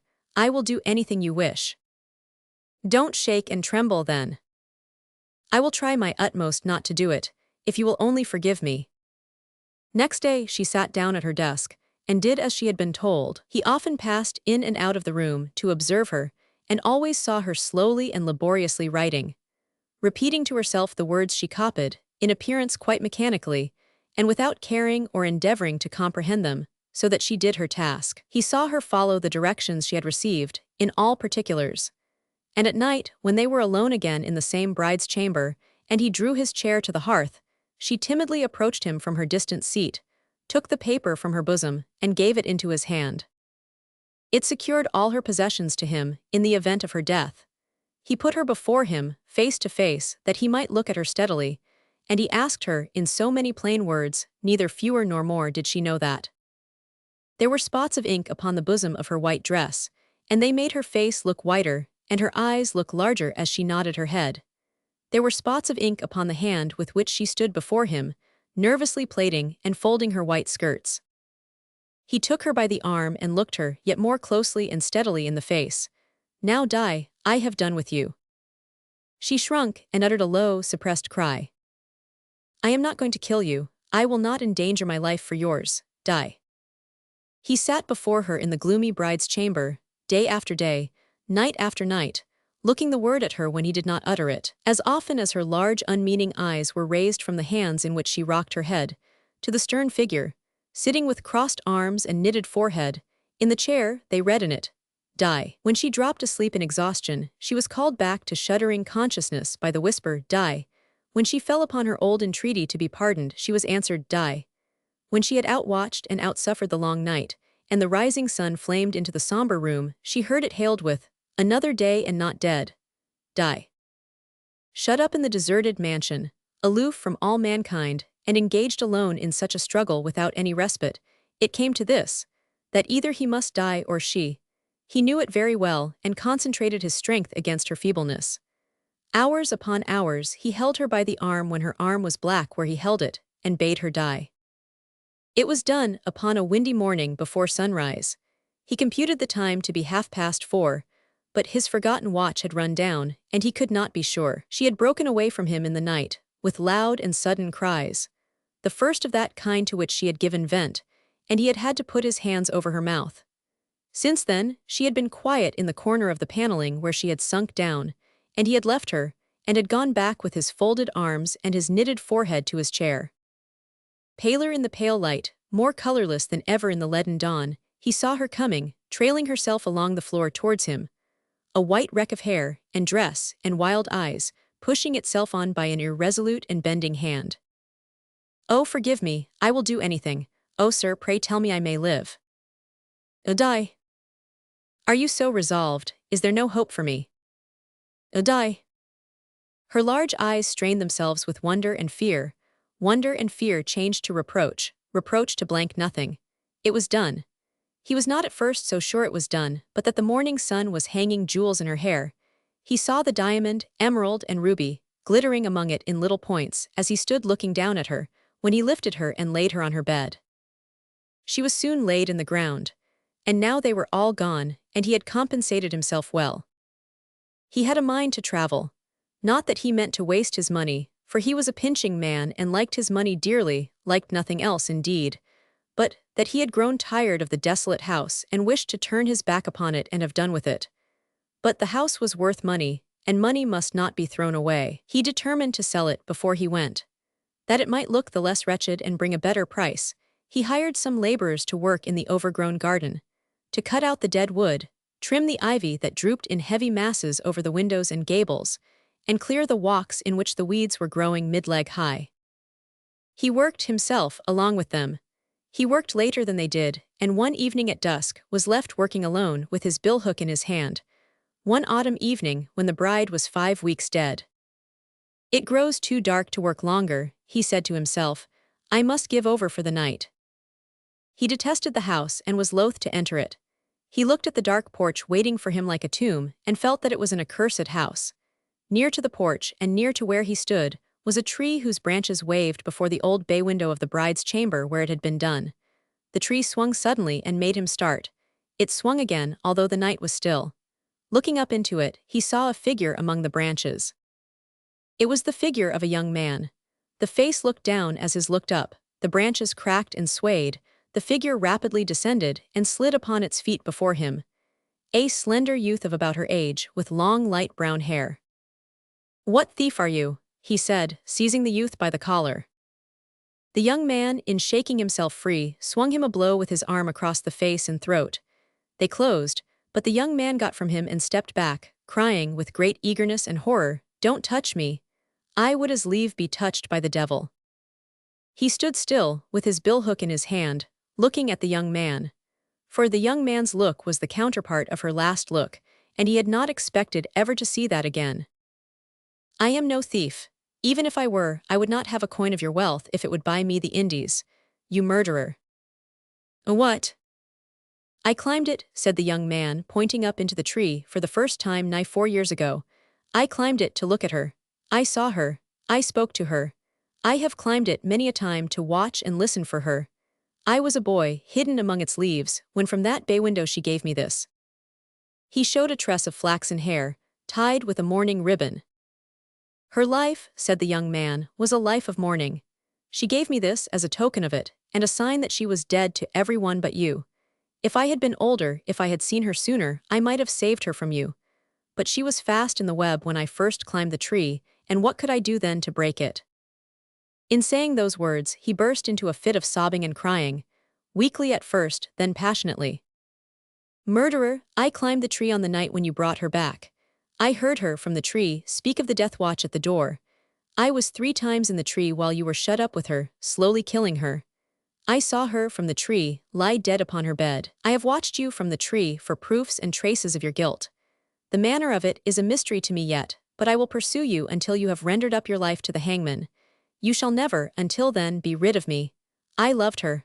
I can know no relenting towards you. Murderer, I loved her." The youth was bareheaded, his hat having fluttered away in his descent from the tree. He moved towards the gate. He had to pass him to get to it. There was breadth for 2 old-fashioned carriages abreast, and the youth's abhorrence, openly expressed in every feature of his face and limb of his body, and very hard to bear, had verge enough to keep itself at a distance in. He, by which I mean the other, had not stirred hand or foot since he had stood still to look at the boy. He faced round now to follow him with his eyes.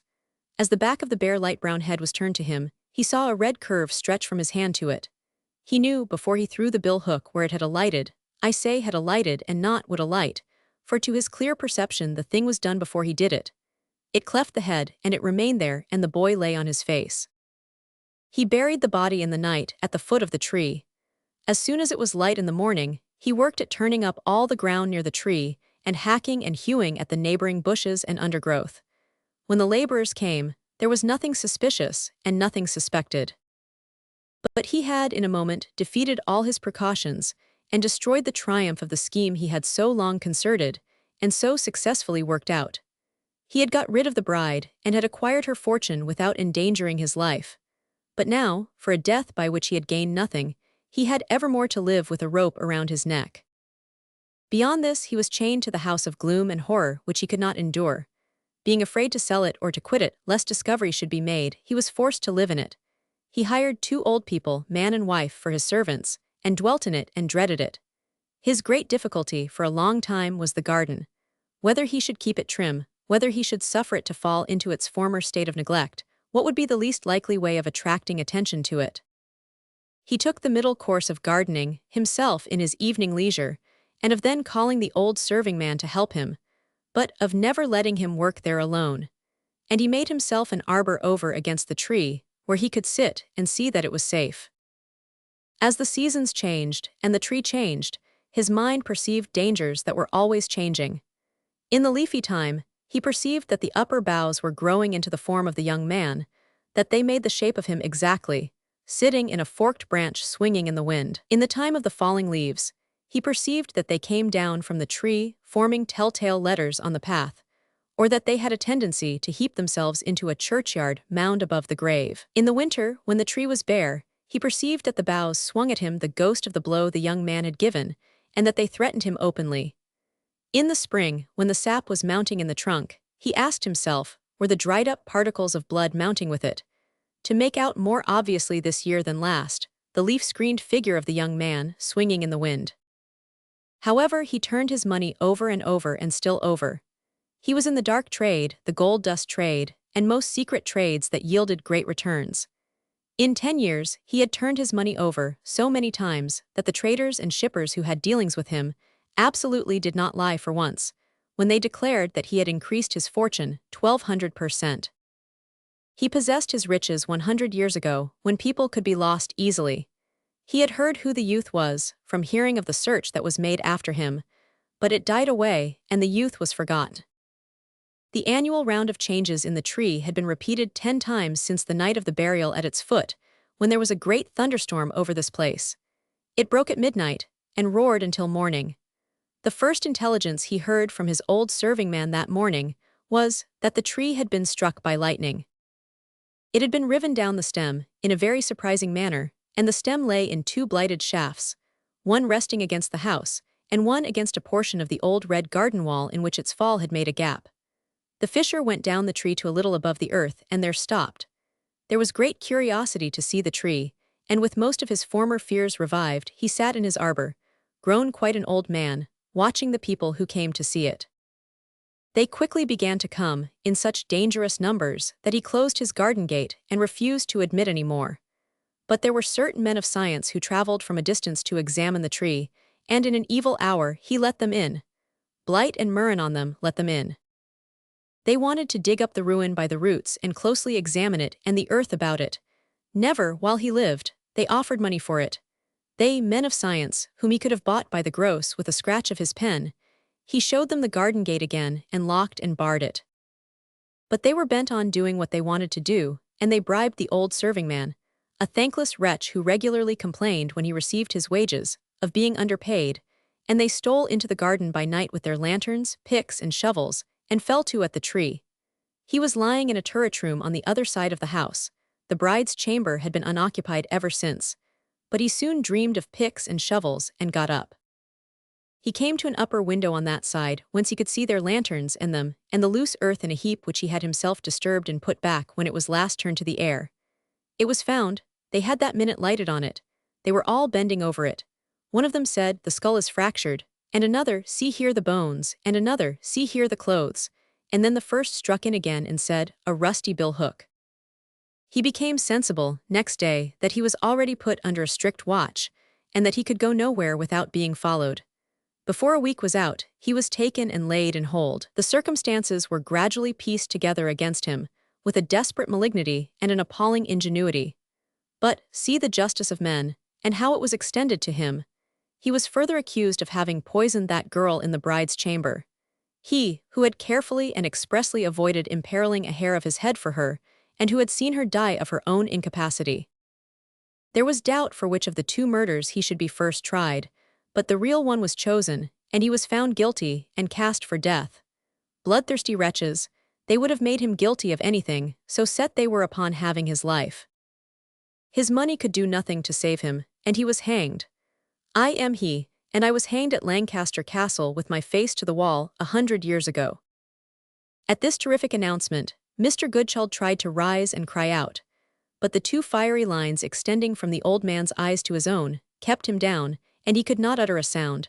His sense of hearing, however, was acute, and he could hear the clock strike 2. No sooner had he heard the clock strike 2 than he saw before him 2 old men. 2.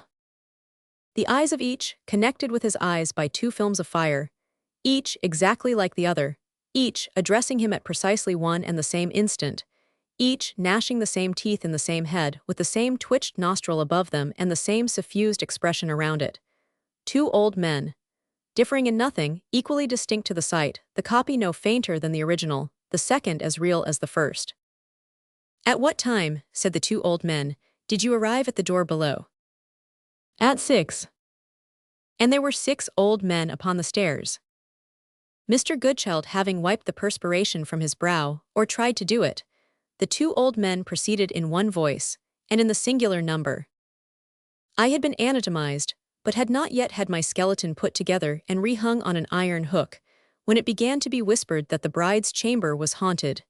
It was haunted, and I was there. We were there, she and I were there. I in the chair upon the hearth, she a white wreck again trailing itself towards me on the floor.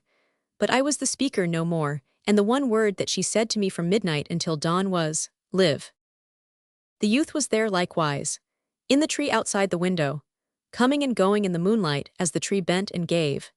He has ever since been there peeping in at me in my torment, revealing to me by snatches, in the pale lights and slaty shadows where he comes and goes, bareheaded, a billhook standing edgewise in his hair. In the bride's chamber, every night from midnight until dawn, 1 month in the year excepted, as I am going to tell you, he hides in the tree, and she comes towards me on the floor, always approaching, never coming nearer, always visible as if by moonlight, whether the moon shines or no, always saying from midnight until dawn her one word, "Live." But in the month wherein I was forced out of this life, this present month of 30 days, the bride's chamber is empty and quiet, not so my old dungeon, not so the rooms where I was restless and afraid 10 years. Both are fitfully haunted then. At 1 in the morning, I am what you saw me when the clock struck that hour, 1 old man. At 2 in the morning I am 2 old men. At 3 I am 3. By 12 at noon I am 12 old men, 1 for every 100% of old gain. Every one of the 12 with 12 times my old power of suffering and agony. From that hour until 12 at night, I 12 old men in anguish and fearful foreboding, wait for the coming of the executioner. At 12 at night, I 12 old men turned off, swing invisible outside Lancaster Castle, with 12 faces to the wall. When the bride's chamber was first haunted, it was known to me that this punishment would never cease, until I could make its nature, and my story, known to 2 living men together. I waited for the coming of 2 living men together into the bride's chamber, years upon years. It was infused into my knowledge of the means I am ignorant, that if 2 living men with their eyes open could be in the bride's chamber at 1 in the morning, they would see me sitting in my chair. At length, the whispers that the room was spiritually troubled brought 2 men to try the adventure. I was scarcely struck upon the hearth at midnight, I come there as if the lightning blasted me into being, when I heard them ascending the stairs. Next, I saw them enter. One of them was a bold, gay, active man in the prime of life, some 45 years of age, the other a dozen years younger. They brought provisions with them in a basket and bottles. A young woman accompanied them with wood and coals for the lighting of the fire. When she had lighted it, the bold, gay, active man accompanied her along the gallery outside the room to see her safely down the staircase and came back laughing. He locked the door, examined the chamber, put out the contents of the basket on the table before the fire, little recking of me, in my appointed station on the hearth, close to him, and filled the glasses and ate and drank. His companion did the same and was as cheerful and confident as he, though he was the leader. When they had supped, they laid pistols on the table, turned to the fire, and began to smoke their pipes of foreign make. They had traveled together, and had been much together, and had an abundance of subjects in common. In the midst of their talking and laughing, the younger man made a reference to the leader, being always ready for any adventure, that one or any other. He replied in these words: "Not quite so, Dick. If I am afraid of nothing else, I am afraid of myself." His companion, seeming to grow a little dull, asked him in what sense. "How?" "Why thus," he returned. "Here is a ghost to be disproved. Well, I cannot answer for what my fancy might do if I were alone here, or what tricks my senses might play with me if they had me to themselves. But in company with another man, and especially with Dick, I would consent to outface all the ghosts that were ever of in the universe. I had not the vanity to suppose that I was of so much importance tonight, said the other. Of so much, rejoined the leader, more seriously than he had spoken yet, that I would, for the reason I have given, on no account have undertaken to pass the night here alone. It was within a few minutes of 1. The head of the younger man had drooped when he made his last remark, and it drooped lower now. Keep awake, Dick, said the leader gaily, the small hours are the worst. He tried, but his head drooped again. Dick, urged the leader, keep awake. I can't, he indistinctly muttered. I don't know what strange influence is stealing over me. I can't. His companion looked at him with a sudden horror, and I, in my different way, felt a new horror also, for it was on the stroke of 1, and I felt that the second watcher was yielding to me, and that the curse was upon me that I must send him to sleep. Get up and walk, Dick, cried the leader, try. It was in vain to go behind the slumber's chair and shake him. 1 o'clock sounded, and I was present to the elder man, and he stood transfixed before me. To him alone I was obliged to relate my story without hope of benefit. To him alone I was an awful phantom making a quite useless confession. I foresee it will ever be the same. The 2 living men together will never come to release me. When I appear, the senses of one of the 2 will be locked in sleep. He will neither see nor hear me. My communication will ever be made to a solitary listener, and will ever be unserviceable. Woe, woe, woe.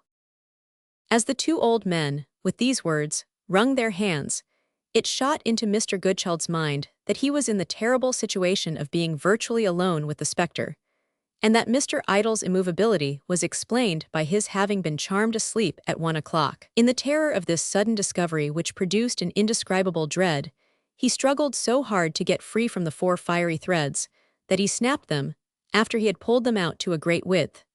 Being then out of bonds, he caught up Mr. Idle from the sofa and rushed downstairs with him. What are you about, Francis? Demanded Mr. Idle. My bedroom is not down here. What the deuce are you carrying me at all for? I can walk with a stick now. I don't want to be carried. Put me down. Mr. Goodchild put him down in the old hall, and looked about him wildly. What are you doing? Idiotically plunging at your own sex, and rescuing them or perishing in the attempt? Asked Mr. Idle, in a highly petulant state. The 1 old man, cried Mr. Goodchild distractedly, and the 2 old men. Mr. Idle deigned no other reply than the 1 old woman, I think you mean, as he began hobbling his way back up the staircase, with the assistance of its broad balustrade. I assure you, Tom, began Mr. Goodchild, attending at his side, that since you fell asleep. Come, I like that, said Thomas Idle, I haven't closed an eye. With the peculiar sensitiveness on the subject of the disgraceful action of going to sleep out of bed, which is the lot of all mankind, Mr. Idle persisted in this declaration. The same peculiar sensitiveness impelled Mr. Goodchild, on being taxed with the same crime, to repudiate it with honorable resentment. The settlement of the question of the 1 old man and the 2 old men was thus presently complicated, and soon made quite impracticable. Mr. Idle said it was all bride cake, and fragments, newly arranged, of things seen and thought about in the day. Mr. Goodchild said how could that be, when he hadn't been asleep, and what right could Mr. Idle have to say so, who had been asleep? Mr. Idle said he had never been asleep, and never did go to sleep, and that Mr. Goodchild, as a general rule, was always asleep. They consequently parted for the rest of the night, at their bedroom doors, a little ruffled. Mr. Goodchild's last words were that he had, in that real and tangible old sitting-room of that real and tangible old inn, he supposed Mr. Idle denied its existence. Every sensation and experience, the present record of which is now within a line or 2 of completion, and that he would write it out and print it every word. Mr. Idle returned that he might if he liked, and he did like, and has now done it. Chapter 5. 2 of the many passengers by a certain late Sunday evening train, Mr. Thomas Idle and Mr. Francis Goodchild, yielded up their tickets at a little rotten platform, converted into artificial touchwood by smoke and ashes, deep in the manufacturing bosom of Yorkshire. A mysterious bosom it appeared, upon a damp, dark Sunday night, dashed through in the train to the music of the whirling wheels, the panting of the engine, and the part-singing of hundreds of third-class excursionists, whose vocal efforts bobbed around from sacred to profane, from hymns to our transatlantic sisters the Yankee Gal and Mary Ann, in a remarkable way. There seemed to have been some large vocal gathering near to every lonely station on the line. No town was visible, no village was visible, no light was visible. But a multitude got out singing, and a multitude got in singing, and the second multitude took up the hymns, and adopted our transatlantic sisters, and sang of their own egregious wickedness, and of their bobbing around, and of how the ship it was ready and the wind it was fair, and they were bound for the sea, Mary Ann, until they in their turn became a getting out multitude, and were replaced by another getting in multitude who did the same. And at every station, the getting in multitude, with an artistic reference to the completeness of their chorus, incessantly cried, as with one voice while scuffling into the carriages, "We mun gang together."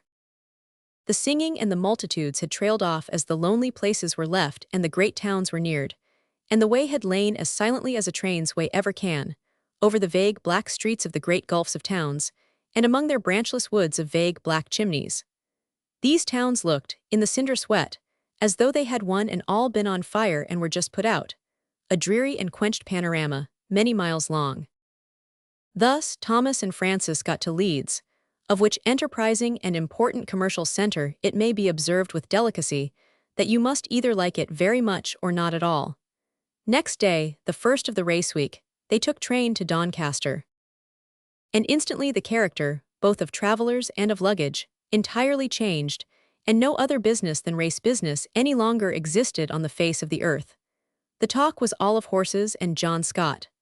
Guards whispered behind their hands to station masters, of horses and John Scott. Men in cutaway coats and speckled cravats, fastened with peculiar pins, and with the large bones of their legs developed under tight trousers, so that they should look as much as possible like horses' legs, paced up and down by twos at junction stations, speaking low and moodily of horses and John Scott. The young clergyman in the black strait waistcoat, who occupied the middle seat of the carriage, expounded in his peculiar pulpit accent to the young and lovely Reverend Mrs. Crinoline, who occupied the opposite middle seat, a few passages of rumor relative to Orthoth, my love, and Mr. John Ethcott, a bandy vagabond, with a head like a Dutch cheese, in a fustian stable suit, attending on a horse-box, and going about the platforms with a halter hanging round his neck like a Calais burgher of the ancient period much degenerated, was courted by the best society, by reason of what he had to hint, when not engaged in eating straw, concerning tea-harses and June Scott. The engine-driver himself, as he applied one eye to his large stationary double eyeglass on the engine, seemed to keep the other open, sideways, upon horses and John Scott. Breaks and barriers at Doncaster station to keep the crowd off, temporary wooden avenues of ingress and egress to help the crowd on, 40 extra porters sent down for this present blessed race week, and all of them making up their betting books in the lamp room or somewhere else, and none of them to come and touch the luggage. Travelers disgorged into an open space, a howling wilderness of idle men. All work but race work at a standstill, all men at a standstill. I my word, dean't ask know us to help YT luggage, balk your opinion like a moan. Coom, dang it, coom, tea-harses and June Scott. In the midst of the idle men, all the fly horses and omnibus horses of Doncaster and parts adjacent, rampant, rearing, backing, plunging, shying, apparently the result of their hearing of nothing but their own order and John Scott. Grand Dramatic Company from London for the race week. Poses plastiques in the Grand Assembly Room up the stableyard at 7 and 9 each evening for the race week. Grand Alliance Circus in the field beyond the bridge for the race week. Grand exhibition of Aztec Lilliputians, important to all who want to be horrified cheap for the race week. Lodgings, grand and not grand, but all at grand prices, ranging from £10 to 20 for the grand race week. Rendered giddy enough by these things, Messrs. Idle and Goodchild repaired to the quarters they had secured beforehand, and Mr. Goodchild looked down from the window into the surging street. "By heaven, Tom," cried he, after contemplating it, "I am in the lunatic asylum again, and these are all mad people under the charge of a body of designing keepers." All through the race week, Mr. Goodchild never divested himself of this idea. Every day he looked out of window, with something of the dread of Lemuel Gulliver looking down at men after he returned home from the horse country, and every day he saw the lunatics, horse-mad, betting-mad, drunken-mad, vice-mad, and the designing keepers always after them. The idea pervaded, like the second color in shot silk, the whole of Mr. Goodchild's impressions. They were much as follows.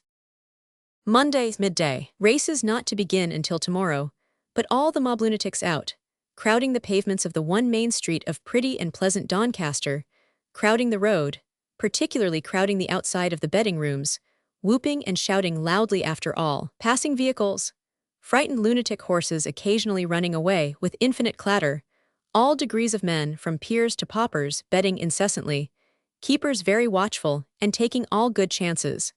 An awful family likeness among the keepers to Mr. Palmer and Mr. Thurdell. With some knowledge of expression and some acquaintance with heads, thus writes Mr. Goodchild, I never have seen anywhere so many repetitions of one class of countenance and one character of head, both evil, as in this street at this time. Cunning, covetousness, secrecy, cold calculation, hard callousness and dire insensibility are the uniform keeper characteristics. Mr. Palmer passes me 5 times in 5 minutes, and so I go down the street. The back of Mr. Thurdell's skull is always going on before me. Monday evening. Town lighted up, more lunatics out than ever, a complete choke and stoppage of the thoroughfare outside the betting rooms. Keepers, having dined, pervade the betting rooms and sharply snap at the moneyed lunatics. Some keepers flushed with drink and some not, but all close and calculating. A vague echoing roar of tea-harses and tea-races, always rising in the air, until midnight, at about which period it dies away in occasional drunken songs and straggling yells. But all night, some unmannerly drinking house in the neighborhood opens its mouth at intervals and spits out a man too drunk to be retained, who thereupon makes what uproarious protest may be left in him, and either falls asleep where he tumbles, or is carried off in custody. Tuesday morning at daybreak. A sudden rising, as it were out of the earth, of all the obscene creatures who sell correct cards of the races. They may have been coiled in corners or sleeping on doorsteps, and having all passed the night under the same set of circumstances, may all want to circulate their blood at the same time. But however that may be, they spring into existence all at once and together, as though a new Cadmus had sown a race-horse's teeth. There is nobody up to buy the cards, but the cards are madly cried. There is no patronage to quarrel for, but they madly quarrel and fight. Conspicuous among these high honors, as breakfast time discloses, is a fearful creature in the general semblance of a man.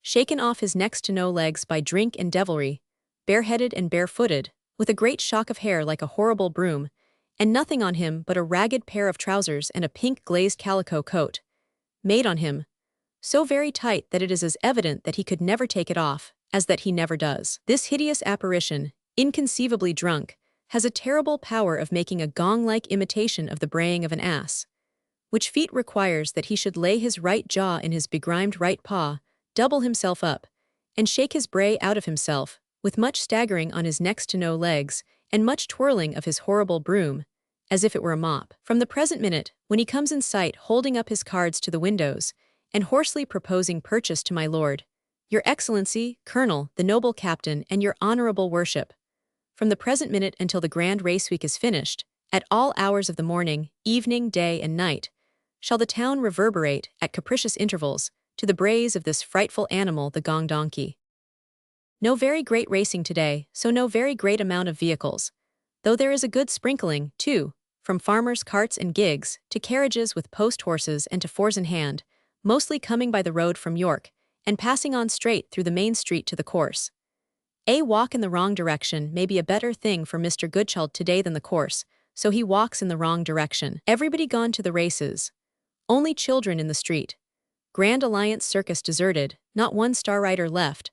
Omnibus which forms the pay place, having on separate panels pay here for the boxes, pay here for the pit, pay here for the gallery, hove down in a corner and locked up.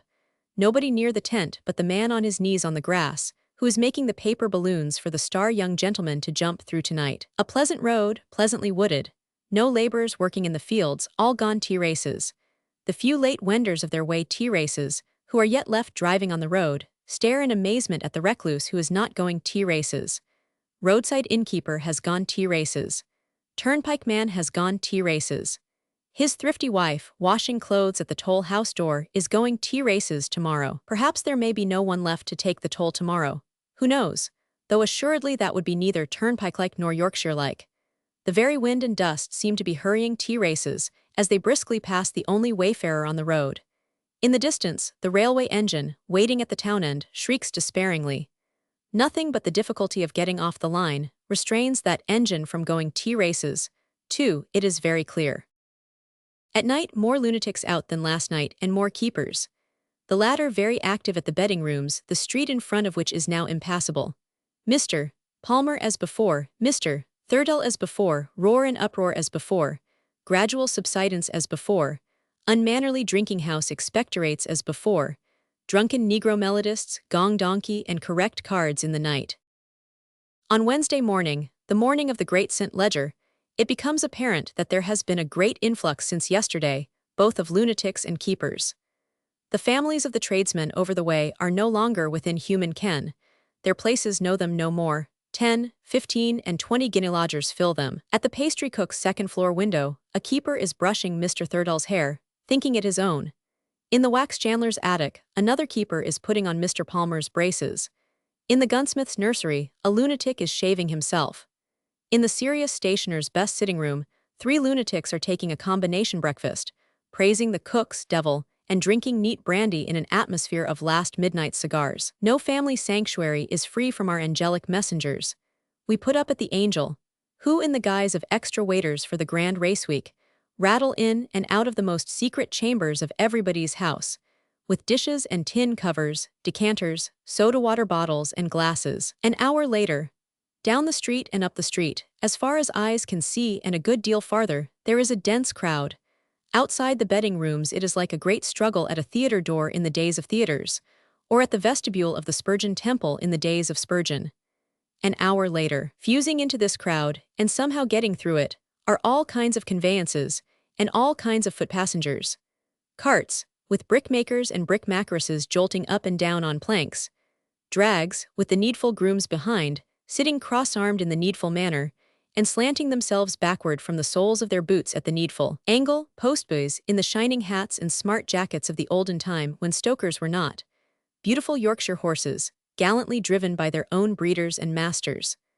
Under every pole and every shaft and every horse and every wheel as it would seem, the gong donkey, metallically braying, when not struggling for life or whipped out of the way. By 1 o'clock, all this stir has gone out of the streets, and there is no one left in them but Francis Goodchild. Francis Goodchild will not be left in them long, for he too is on his way, T-races.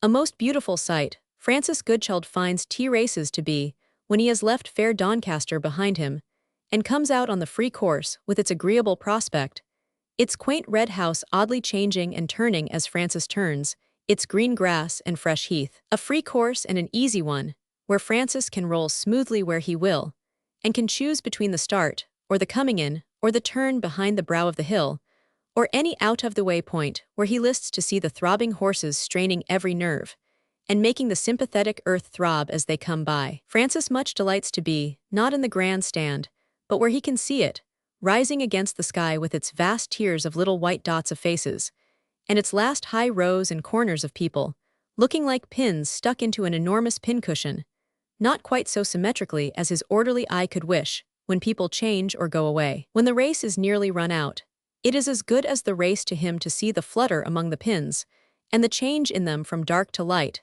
as hats are taken off and waved. Not less full of interest, the loud anticipation of the winner's name, the swelling, and the final roar. Then, the quick dropping of all the pins out of their places, the revelation of the shape of the bare pincushion, and the closing in of the whole host of lunatics and keepers, in the rear of the 3 horses with bright-colored riders, who have not yet quite subdued their gallop though the contest is over. Mr. Goodchild would appear to have been by no means free from lunacy himself at T-races, though not of the prevalent kind. He is suspected by Mr. Idle to have fallen into a dreadful state concerning a pair of little lilac gloves and a little bonnet that he saw there. Mr. Idle asserts that he did afterwards repeat at the Angel, with an appearance of being lunatically seized, some rhapsody to the following effect. "Oh little lilac gloves, and oh winning little bonnet, making in conjunction with her golden hair quite a glory in the sunlight round the pretty head, why anything in the world but you and me. Why may not this day's running of horses to all the rest, of precious sands of life to me, be prolonged through an everlasting autumn sunshine, without a sunset? Slave of the lamp or ring, strike me yonder gallant equestrian clerk of the course, in the scarlet coat, motionless on the green grass for ages. Friendly devil on 2 sticks, for 10 times 10,000 years, Keep Blinkbonny jibbing at the post, and let us have no start. Arab drums, powerful of old to summon genii in the desert, sound of yourselves and raise a troop for me in the desert of my heart, which shall so enchant this dusty barouche, with a conspicuous excise plate, resembling the collector's door plate at a turnpike, that I within it, loving the little lilac gloves, the winning little bonnet, and the dear unknown wearer with the golden hair, may wait by her side forever to see a great cent. Ledger that shall never be run. Thursday morning. After a tremendous night of crowding, shouting, drinking house expectoration, gong donkey and correct cards, symptoms of yesterday's gains in the way of drink, and of yesterday's losses in the way of money, abundant, money losses very great. As usual, nobody seems to have won, but large losses and many losers are unquestionable facts. Both lunatics and keepers, in general, very low. Several of both kinds look in at the chemist's while Mr. Goodchild is making a purchase there to be picked up. One red-eyed lunatic, flushed, faded, and disordered, enters hurriedly and cries savagely, "Hunt us a gloss of sal volatile in water, or soom dommed thing, O thought sart." Faces at the betting rooms very long, and a tendency to bite nails observable. Keepers likewise given this morning to standing about solitary, with their hands in their pockets, looking down at their boots as they fit them into cracks of the pavement, and then looking up whistling and walking away. Grand Alliance circus out, in procession. Buxom lady member of Grand Alliance, in crimson riding habit, fresher to look at, even in her paint under the day sky, than the cheeks of lunatics or keepers. Spanish cavalier appears to have lost yesterday, and jingles his bossed bridle with disgust, as if he were paying. Reaction also apparent at the Guildhall opposite, whence certain pickpockets come out handcuffed together, with that peculiar walk which is never seen under any other circumstances. A walk expressive of going to jail, game, but still of jails being in bad taste and arbitrary, and how would you like it if it was you instead of me, as it ought to be? Midday. Town filled as yesterday but not so full, and emptied as yesterday but not so empty. In the evening, Angel Ordinary, where every lunatic and keeper has his modest daily meal of turtle, venison, and wine, not so crowded as yesterday and not so noisy. At night, the theatre, more abstracted faces in it than one ever sees at public assemblies, such faces wearing an expression which strongly reminds Mr. Goodchild of the boys at school who were going up next, with their arithmetic or mathematics. These boys are, no doubt, going up tomorrow with their sums and figures. Mr. Palmer and Mr. Thirdell in the boxes O.P. Mr. Thirdell and Mr. Palmer in the boxes P.S. The firm of Thirdell, Palmer and Thirdell in the boxes center. A most odious tendency observable in these distinguished gentlemen to put vile constructions on sufficiently innocent phrases in the play, and then to applaud them in a satyr-like manner. Behind Mr. Goodchild, with a party of other lunatics and one keeper, the express incarnation of the thing called a gent. A gentleman born, a gent manufactured, a something with a scarf round its neck, and a slipshod speech issuing from behind the scarf. More depraved, more foolish, more ignorant, more unable to believe in any noble or good thing of any kind, than the stupidest Bosjesman. The thing is but a boy in years, and is addled with drink. To do its company justice, even its company is ashamed of it, as it drawls its slang criticisms on the representation, and inflames Mr. Goodchild with a burning ardor to fling it into the pit. Its remarks are so horrible that Mr. Goodchild, for the moment, even doubts whether that is a wholesome art, which sets women apart on a high floor before such a thing as this, though as good as its own sisters, or its own mother, whom heaven forgive for bringing it into the world. But the consideration that a low nature must make a low world of its own to live in, whatever the real materials, or it could no more exist than any of us could without the sense of touch, brings Mr. Goodchild to reason. The rather, because the thing soon drops its downy chin upon its scarf, and slobbers itself asleep. Friday morning. Early fights. Gong donkey and correct cards. Again a great set towards the races, though not so great a set as on Wednesday. Much packing going on too, upstairs at the gunsmith's, the wax chandler S. and the serious stationer S., for there will be a heavy drift of lunatics and keepers to London by the afternoon train.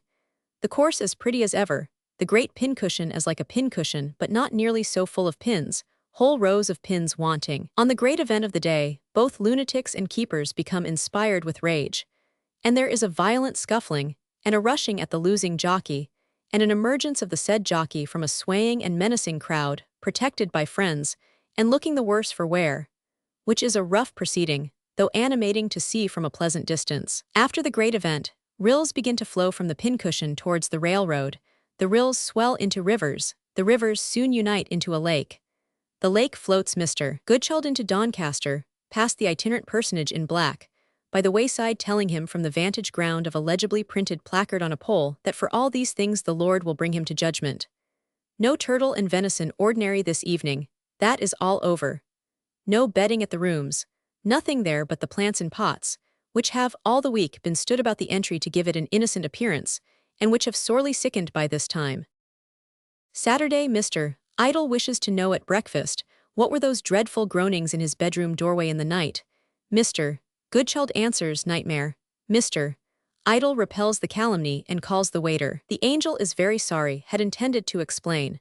But you see, gentlemen, there was a gentleman dined downstairs with two more, and he had lost a deal of money, and he would drink a deal of wine, and in the night he took the horrors, and got up. And as his friends could do nothing with him, he laid himself down and groaned at Mr. Idle's door. And he did groan there, Mr. Idle says, and you will please to imagine me inside, taking the horrors too. So far, the picture of Doncaster on the occasion of its great sporting anniversary offers probably a general representation of the social condition of the town, in the past as well as in the present time. The sole local phenomenon of the current year, which may be considered as entirely unprecedented in its way, and which certainly claims, on that account, some slight share of notice, consists in the actual existence of one remarkable individual who is sojourning in Doncaster, and who, neither directly nor indirectly, has anything at all to do in any capacity whatever with the racing amusements of the week.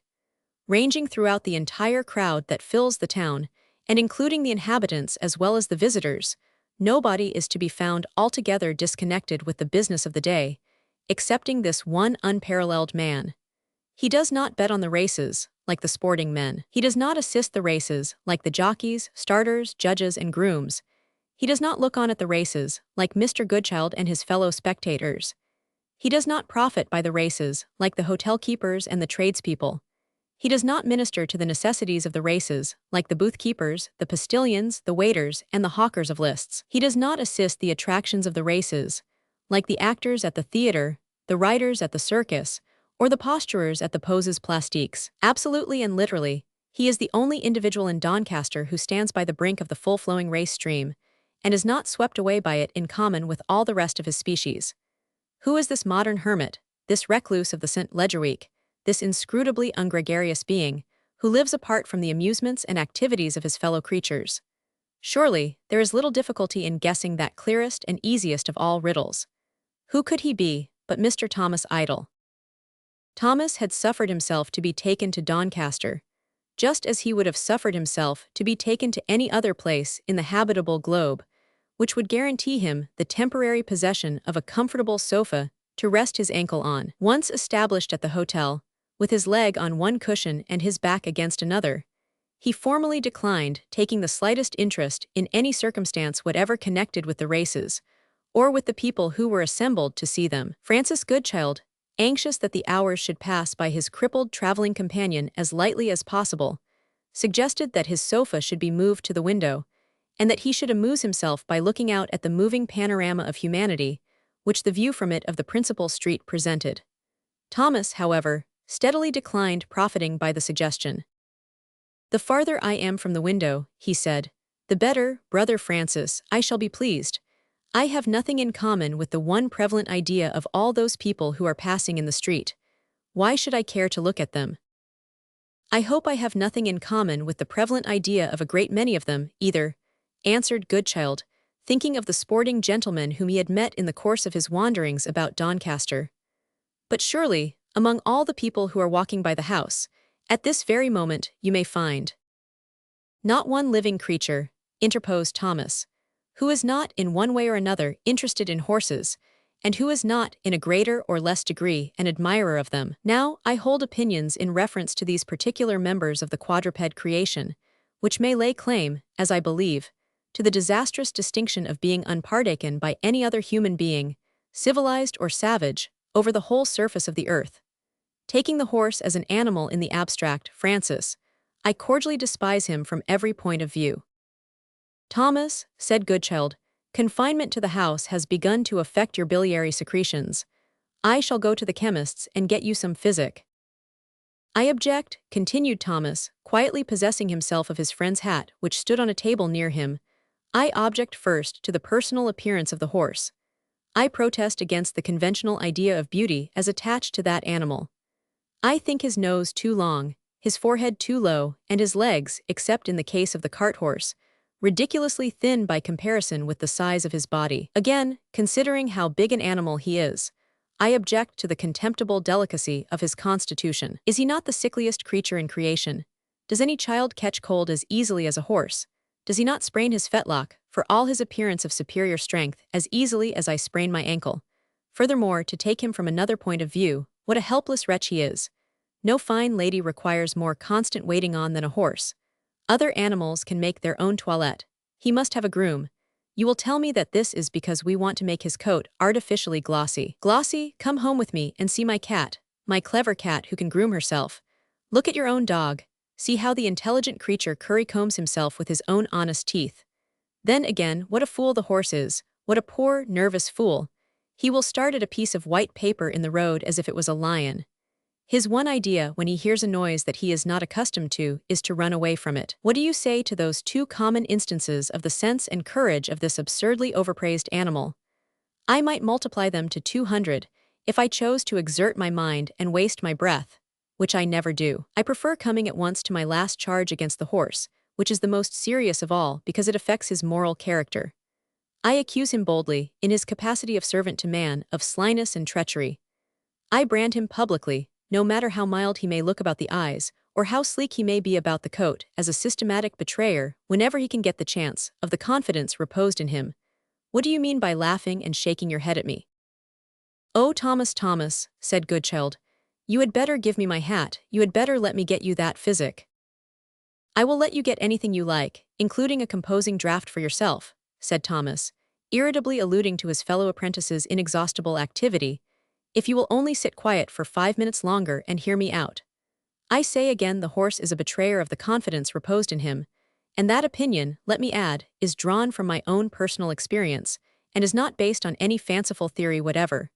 You shall have 2 instances, 2 overwhelming instances. Let me start the first of these by asking, what is the distinguishing quality which the Shetland pony has arrogated to himself, and is still perpetually trumpeting through the world by means of popular report and books on natural history? I see the answer in your face. It is the quality of being sure-footed. He professes to have other virtues, such as hardiness and strength, which you may discover on trial. But the one thing which he insists on your believing, when you get on his back, is that he may be safely depended on not to tumble down with you. Very good. Some years ago, I was in Shetland with a party of friends. They insisted on taking me with them to the top of a precipice that overhung the sea. It was a great distance off, but they all determined to walk to it except me. I was wiser then than I was with you at Carrick, and I determined to be carried to the precipice. There was no carriage road in the island, and nobody offered, in consequence, as I suppose, of the imperfectly civilized state of the country, to bring me a sedan chair, which is naturally what I should have liked best. A Shetland pony was produced instead. I remembered my natural history, I recalled popular report, and I got on the little beast's back, as any other man would have done in my position, placing implicit confidence in the sureness of his feet. And how did he repay that confidence? Brother Francis, carry your mind on from morning to noon. Picture to yourself a howling wilderness of grass and bog, bounded by low stony hills. Pick out one particular spot in that imaginary scene, and sketch me in it, with outstretched arms, curved back, and heels in the air, plunging headforemost into a black patch of water and mud. Place just behind me the legs, the body, and the head of a sure-footed Shetland pony, all stretched flat on the ground, and you will have produced an accurate representation of a very lamentable fact. And the moral device, Francis, of this picture will be to testify that when gentlemen put confidence in the legs of Shetland ponies, they will find to their cost that they are leaning on nothing but broken reeds. There is my first instance, and what have you got to say to that? Nothing but that I want my hat, answered Goodchild, starting up and walking restlessly about the room. You shall have it in a minute, rejoined Thomas. My second instance, Goodchild groaned and sat down again. My second instance is more appropriate to the present time and place, for it refers to a race horse. 2 years ago an excellent friend of mine, who was desirous of prevailing on me to take regular exercise, and who was well enough acquainted with the weakness of my legs to expect no very active compliance with his wishes on their part, offered to make me a present of one of his horses. Hearing that the animal in question had started in life on the turf, I declined accepting the gift with many thanks, adding, by way of explanation, that I looked on a racehorse as a kind of embodied hurricane, upon which no sane man of my character and habits could be expected to seat himself. My friend replied that, however appropriate my metaphor might be as applied to racehorses in general, it was singularly unsuitable as applied to the particular horse which he proposed to give me. From a foal upwards, this remarkable animal had been the idlest and most sluggish of his race. Whatever capacities for speed he might possess, he had kept so strictly to himself that no amount of training had ever brought them out. He had been found hopelessly slow as a racer, and hopelessly lazy as a hunter, and was fit for nothing but a quiet, easy life of it with an old gentleman or an invalid. When I heard this account of the horse, I don't mind confessing that my heart warmed to him. Visions of Thomas Idle ambling serenely on the back of a steed as lazy as himself, presenting to a restless world the soothing and composite spectacle of a kind of sluggardly centaur, too peaceable in his habits to alarm anybody, swam attractively before my eyes. I went to look at the horse in the stable. Nice fellow, he was fast asleep with a kitten on his back. I saw him taken out for an airing by the groom. If he had had trousers on his legs, I should not have known them from my own, so deliberately were they lifted up, so gently were they put down, so slowly did they get over the ground. From that moment I gratefully accepted my friend's offer. I went home, the horse followed me by a slow train. Oh, Francis, how devoutly I believed in that horse, how carefully I looked after all his little comforts. I had never gone the length of hiring a manservant to wait on myself, but I went to the expense of hiring one to wait upon him. If I thought a little of myself when I bought the softest saddle that could be had for money, I thought also of my horse. When the man at the shop afterwards offered me spurs and a whip, I turned from him with horror. When I sallied out for my first ride, I went purposely unarmed with the means of hurrying my steed. He proceeded at his own pace every step of the way, and when he stopped at last, and blew out both his sides with a heavy sigh, and turned his sleepy head and looked behind him, I took him home again, as I might take home an artless child who said to me, "If you please, sir, I am tired." For a week this complete harmony between me and my horse lasted undisturbed. At the end of that time, when he had made quite sure of my friendly confidence in his laziness, when he had thoroughly acquainted himself with all the little weaknesses of my seat, and their name is legion, the smoldering treachery and ingratitude of the equine nature blazed out in an instant. Without the slightest provocation from me, with nothing passing him at the time but a pony chaise driven by an old lady, he started in one instant from a state of sluggish depression to a state of frantic high spirits. He kicked, he plunged, he shied, he pranced, he capered fearfully. I sat on him as long as I could, and when I could sit no longer I fell off. No, Francis, this is not a circumstance to be laughed at but to be wept over. What would be said of a man who had requited my kindness in that way? Range over all the rest of the animal creation, and where will you find me an instance of treachery so black as this? The cow that kicks down the milking pail may have some reason for it. She may think herself taxed too heavily to contribute to the dilution of human tea and the greasing of human bread. The tiger who springs out on me unawares has the excuse of being hungry at the time, to say nothing of the further justification of being a total stranger to me. The very flea who surprises me in my sleep may defend his act of assassination on the ground that I, in my turn, am always ready to murder him when I am awake. I defy the whole body of natural historians to move me, logically, off the ground that I have taken in regard to the horse. Receive back your hat, brother Francis, and go to the chemist's if you please, for I have now done. Ask me to take anything you like, except an interest in the Doncaster races. Ask me to look at anything you like, except an assemblage of people all animated by feelings of a friendly and admiring nature towards the horse. You are a remarkably well-informed man, and you have heard of hermits. Look upon me as a member of that ancient fraternity, and you will sensibly add to the many obligations which Thomas Idle is proud to owe to Francis Goodchild. Here, fatigued by the effort of excessive talking, disputatious Thomas waved one hand languidly, laid his head back on the sofa pillow, and calmly closed his eyes. At a later period, Mr. Goodchild assailed his traveling companion boldly from the impregnable fortress of common sense. But Thomas, though tamed in body by drastic discipline, was still as mentally unapproachable as ever on the subject of his favorite delusion. The view from the window after Saturday's breakfast is altogether changed. The tradesmen's families have all come back again. The serious stationer's young woman of all work is shaking a duster out of the window of the combination breakfast room. A child is playing with a doll, where Mr. Thurdoll's hair was brushed.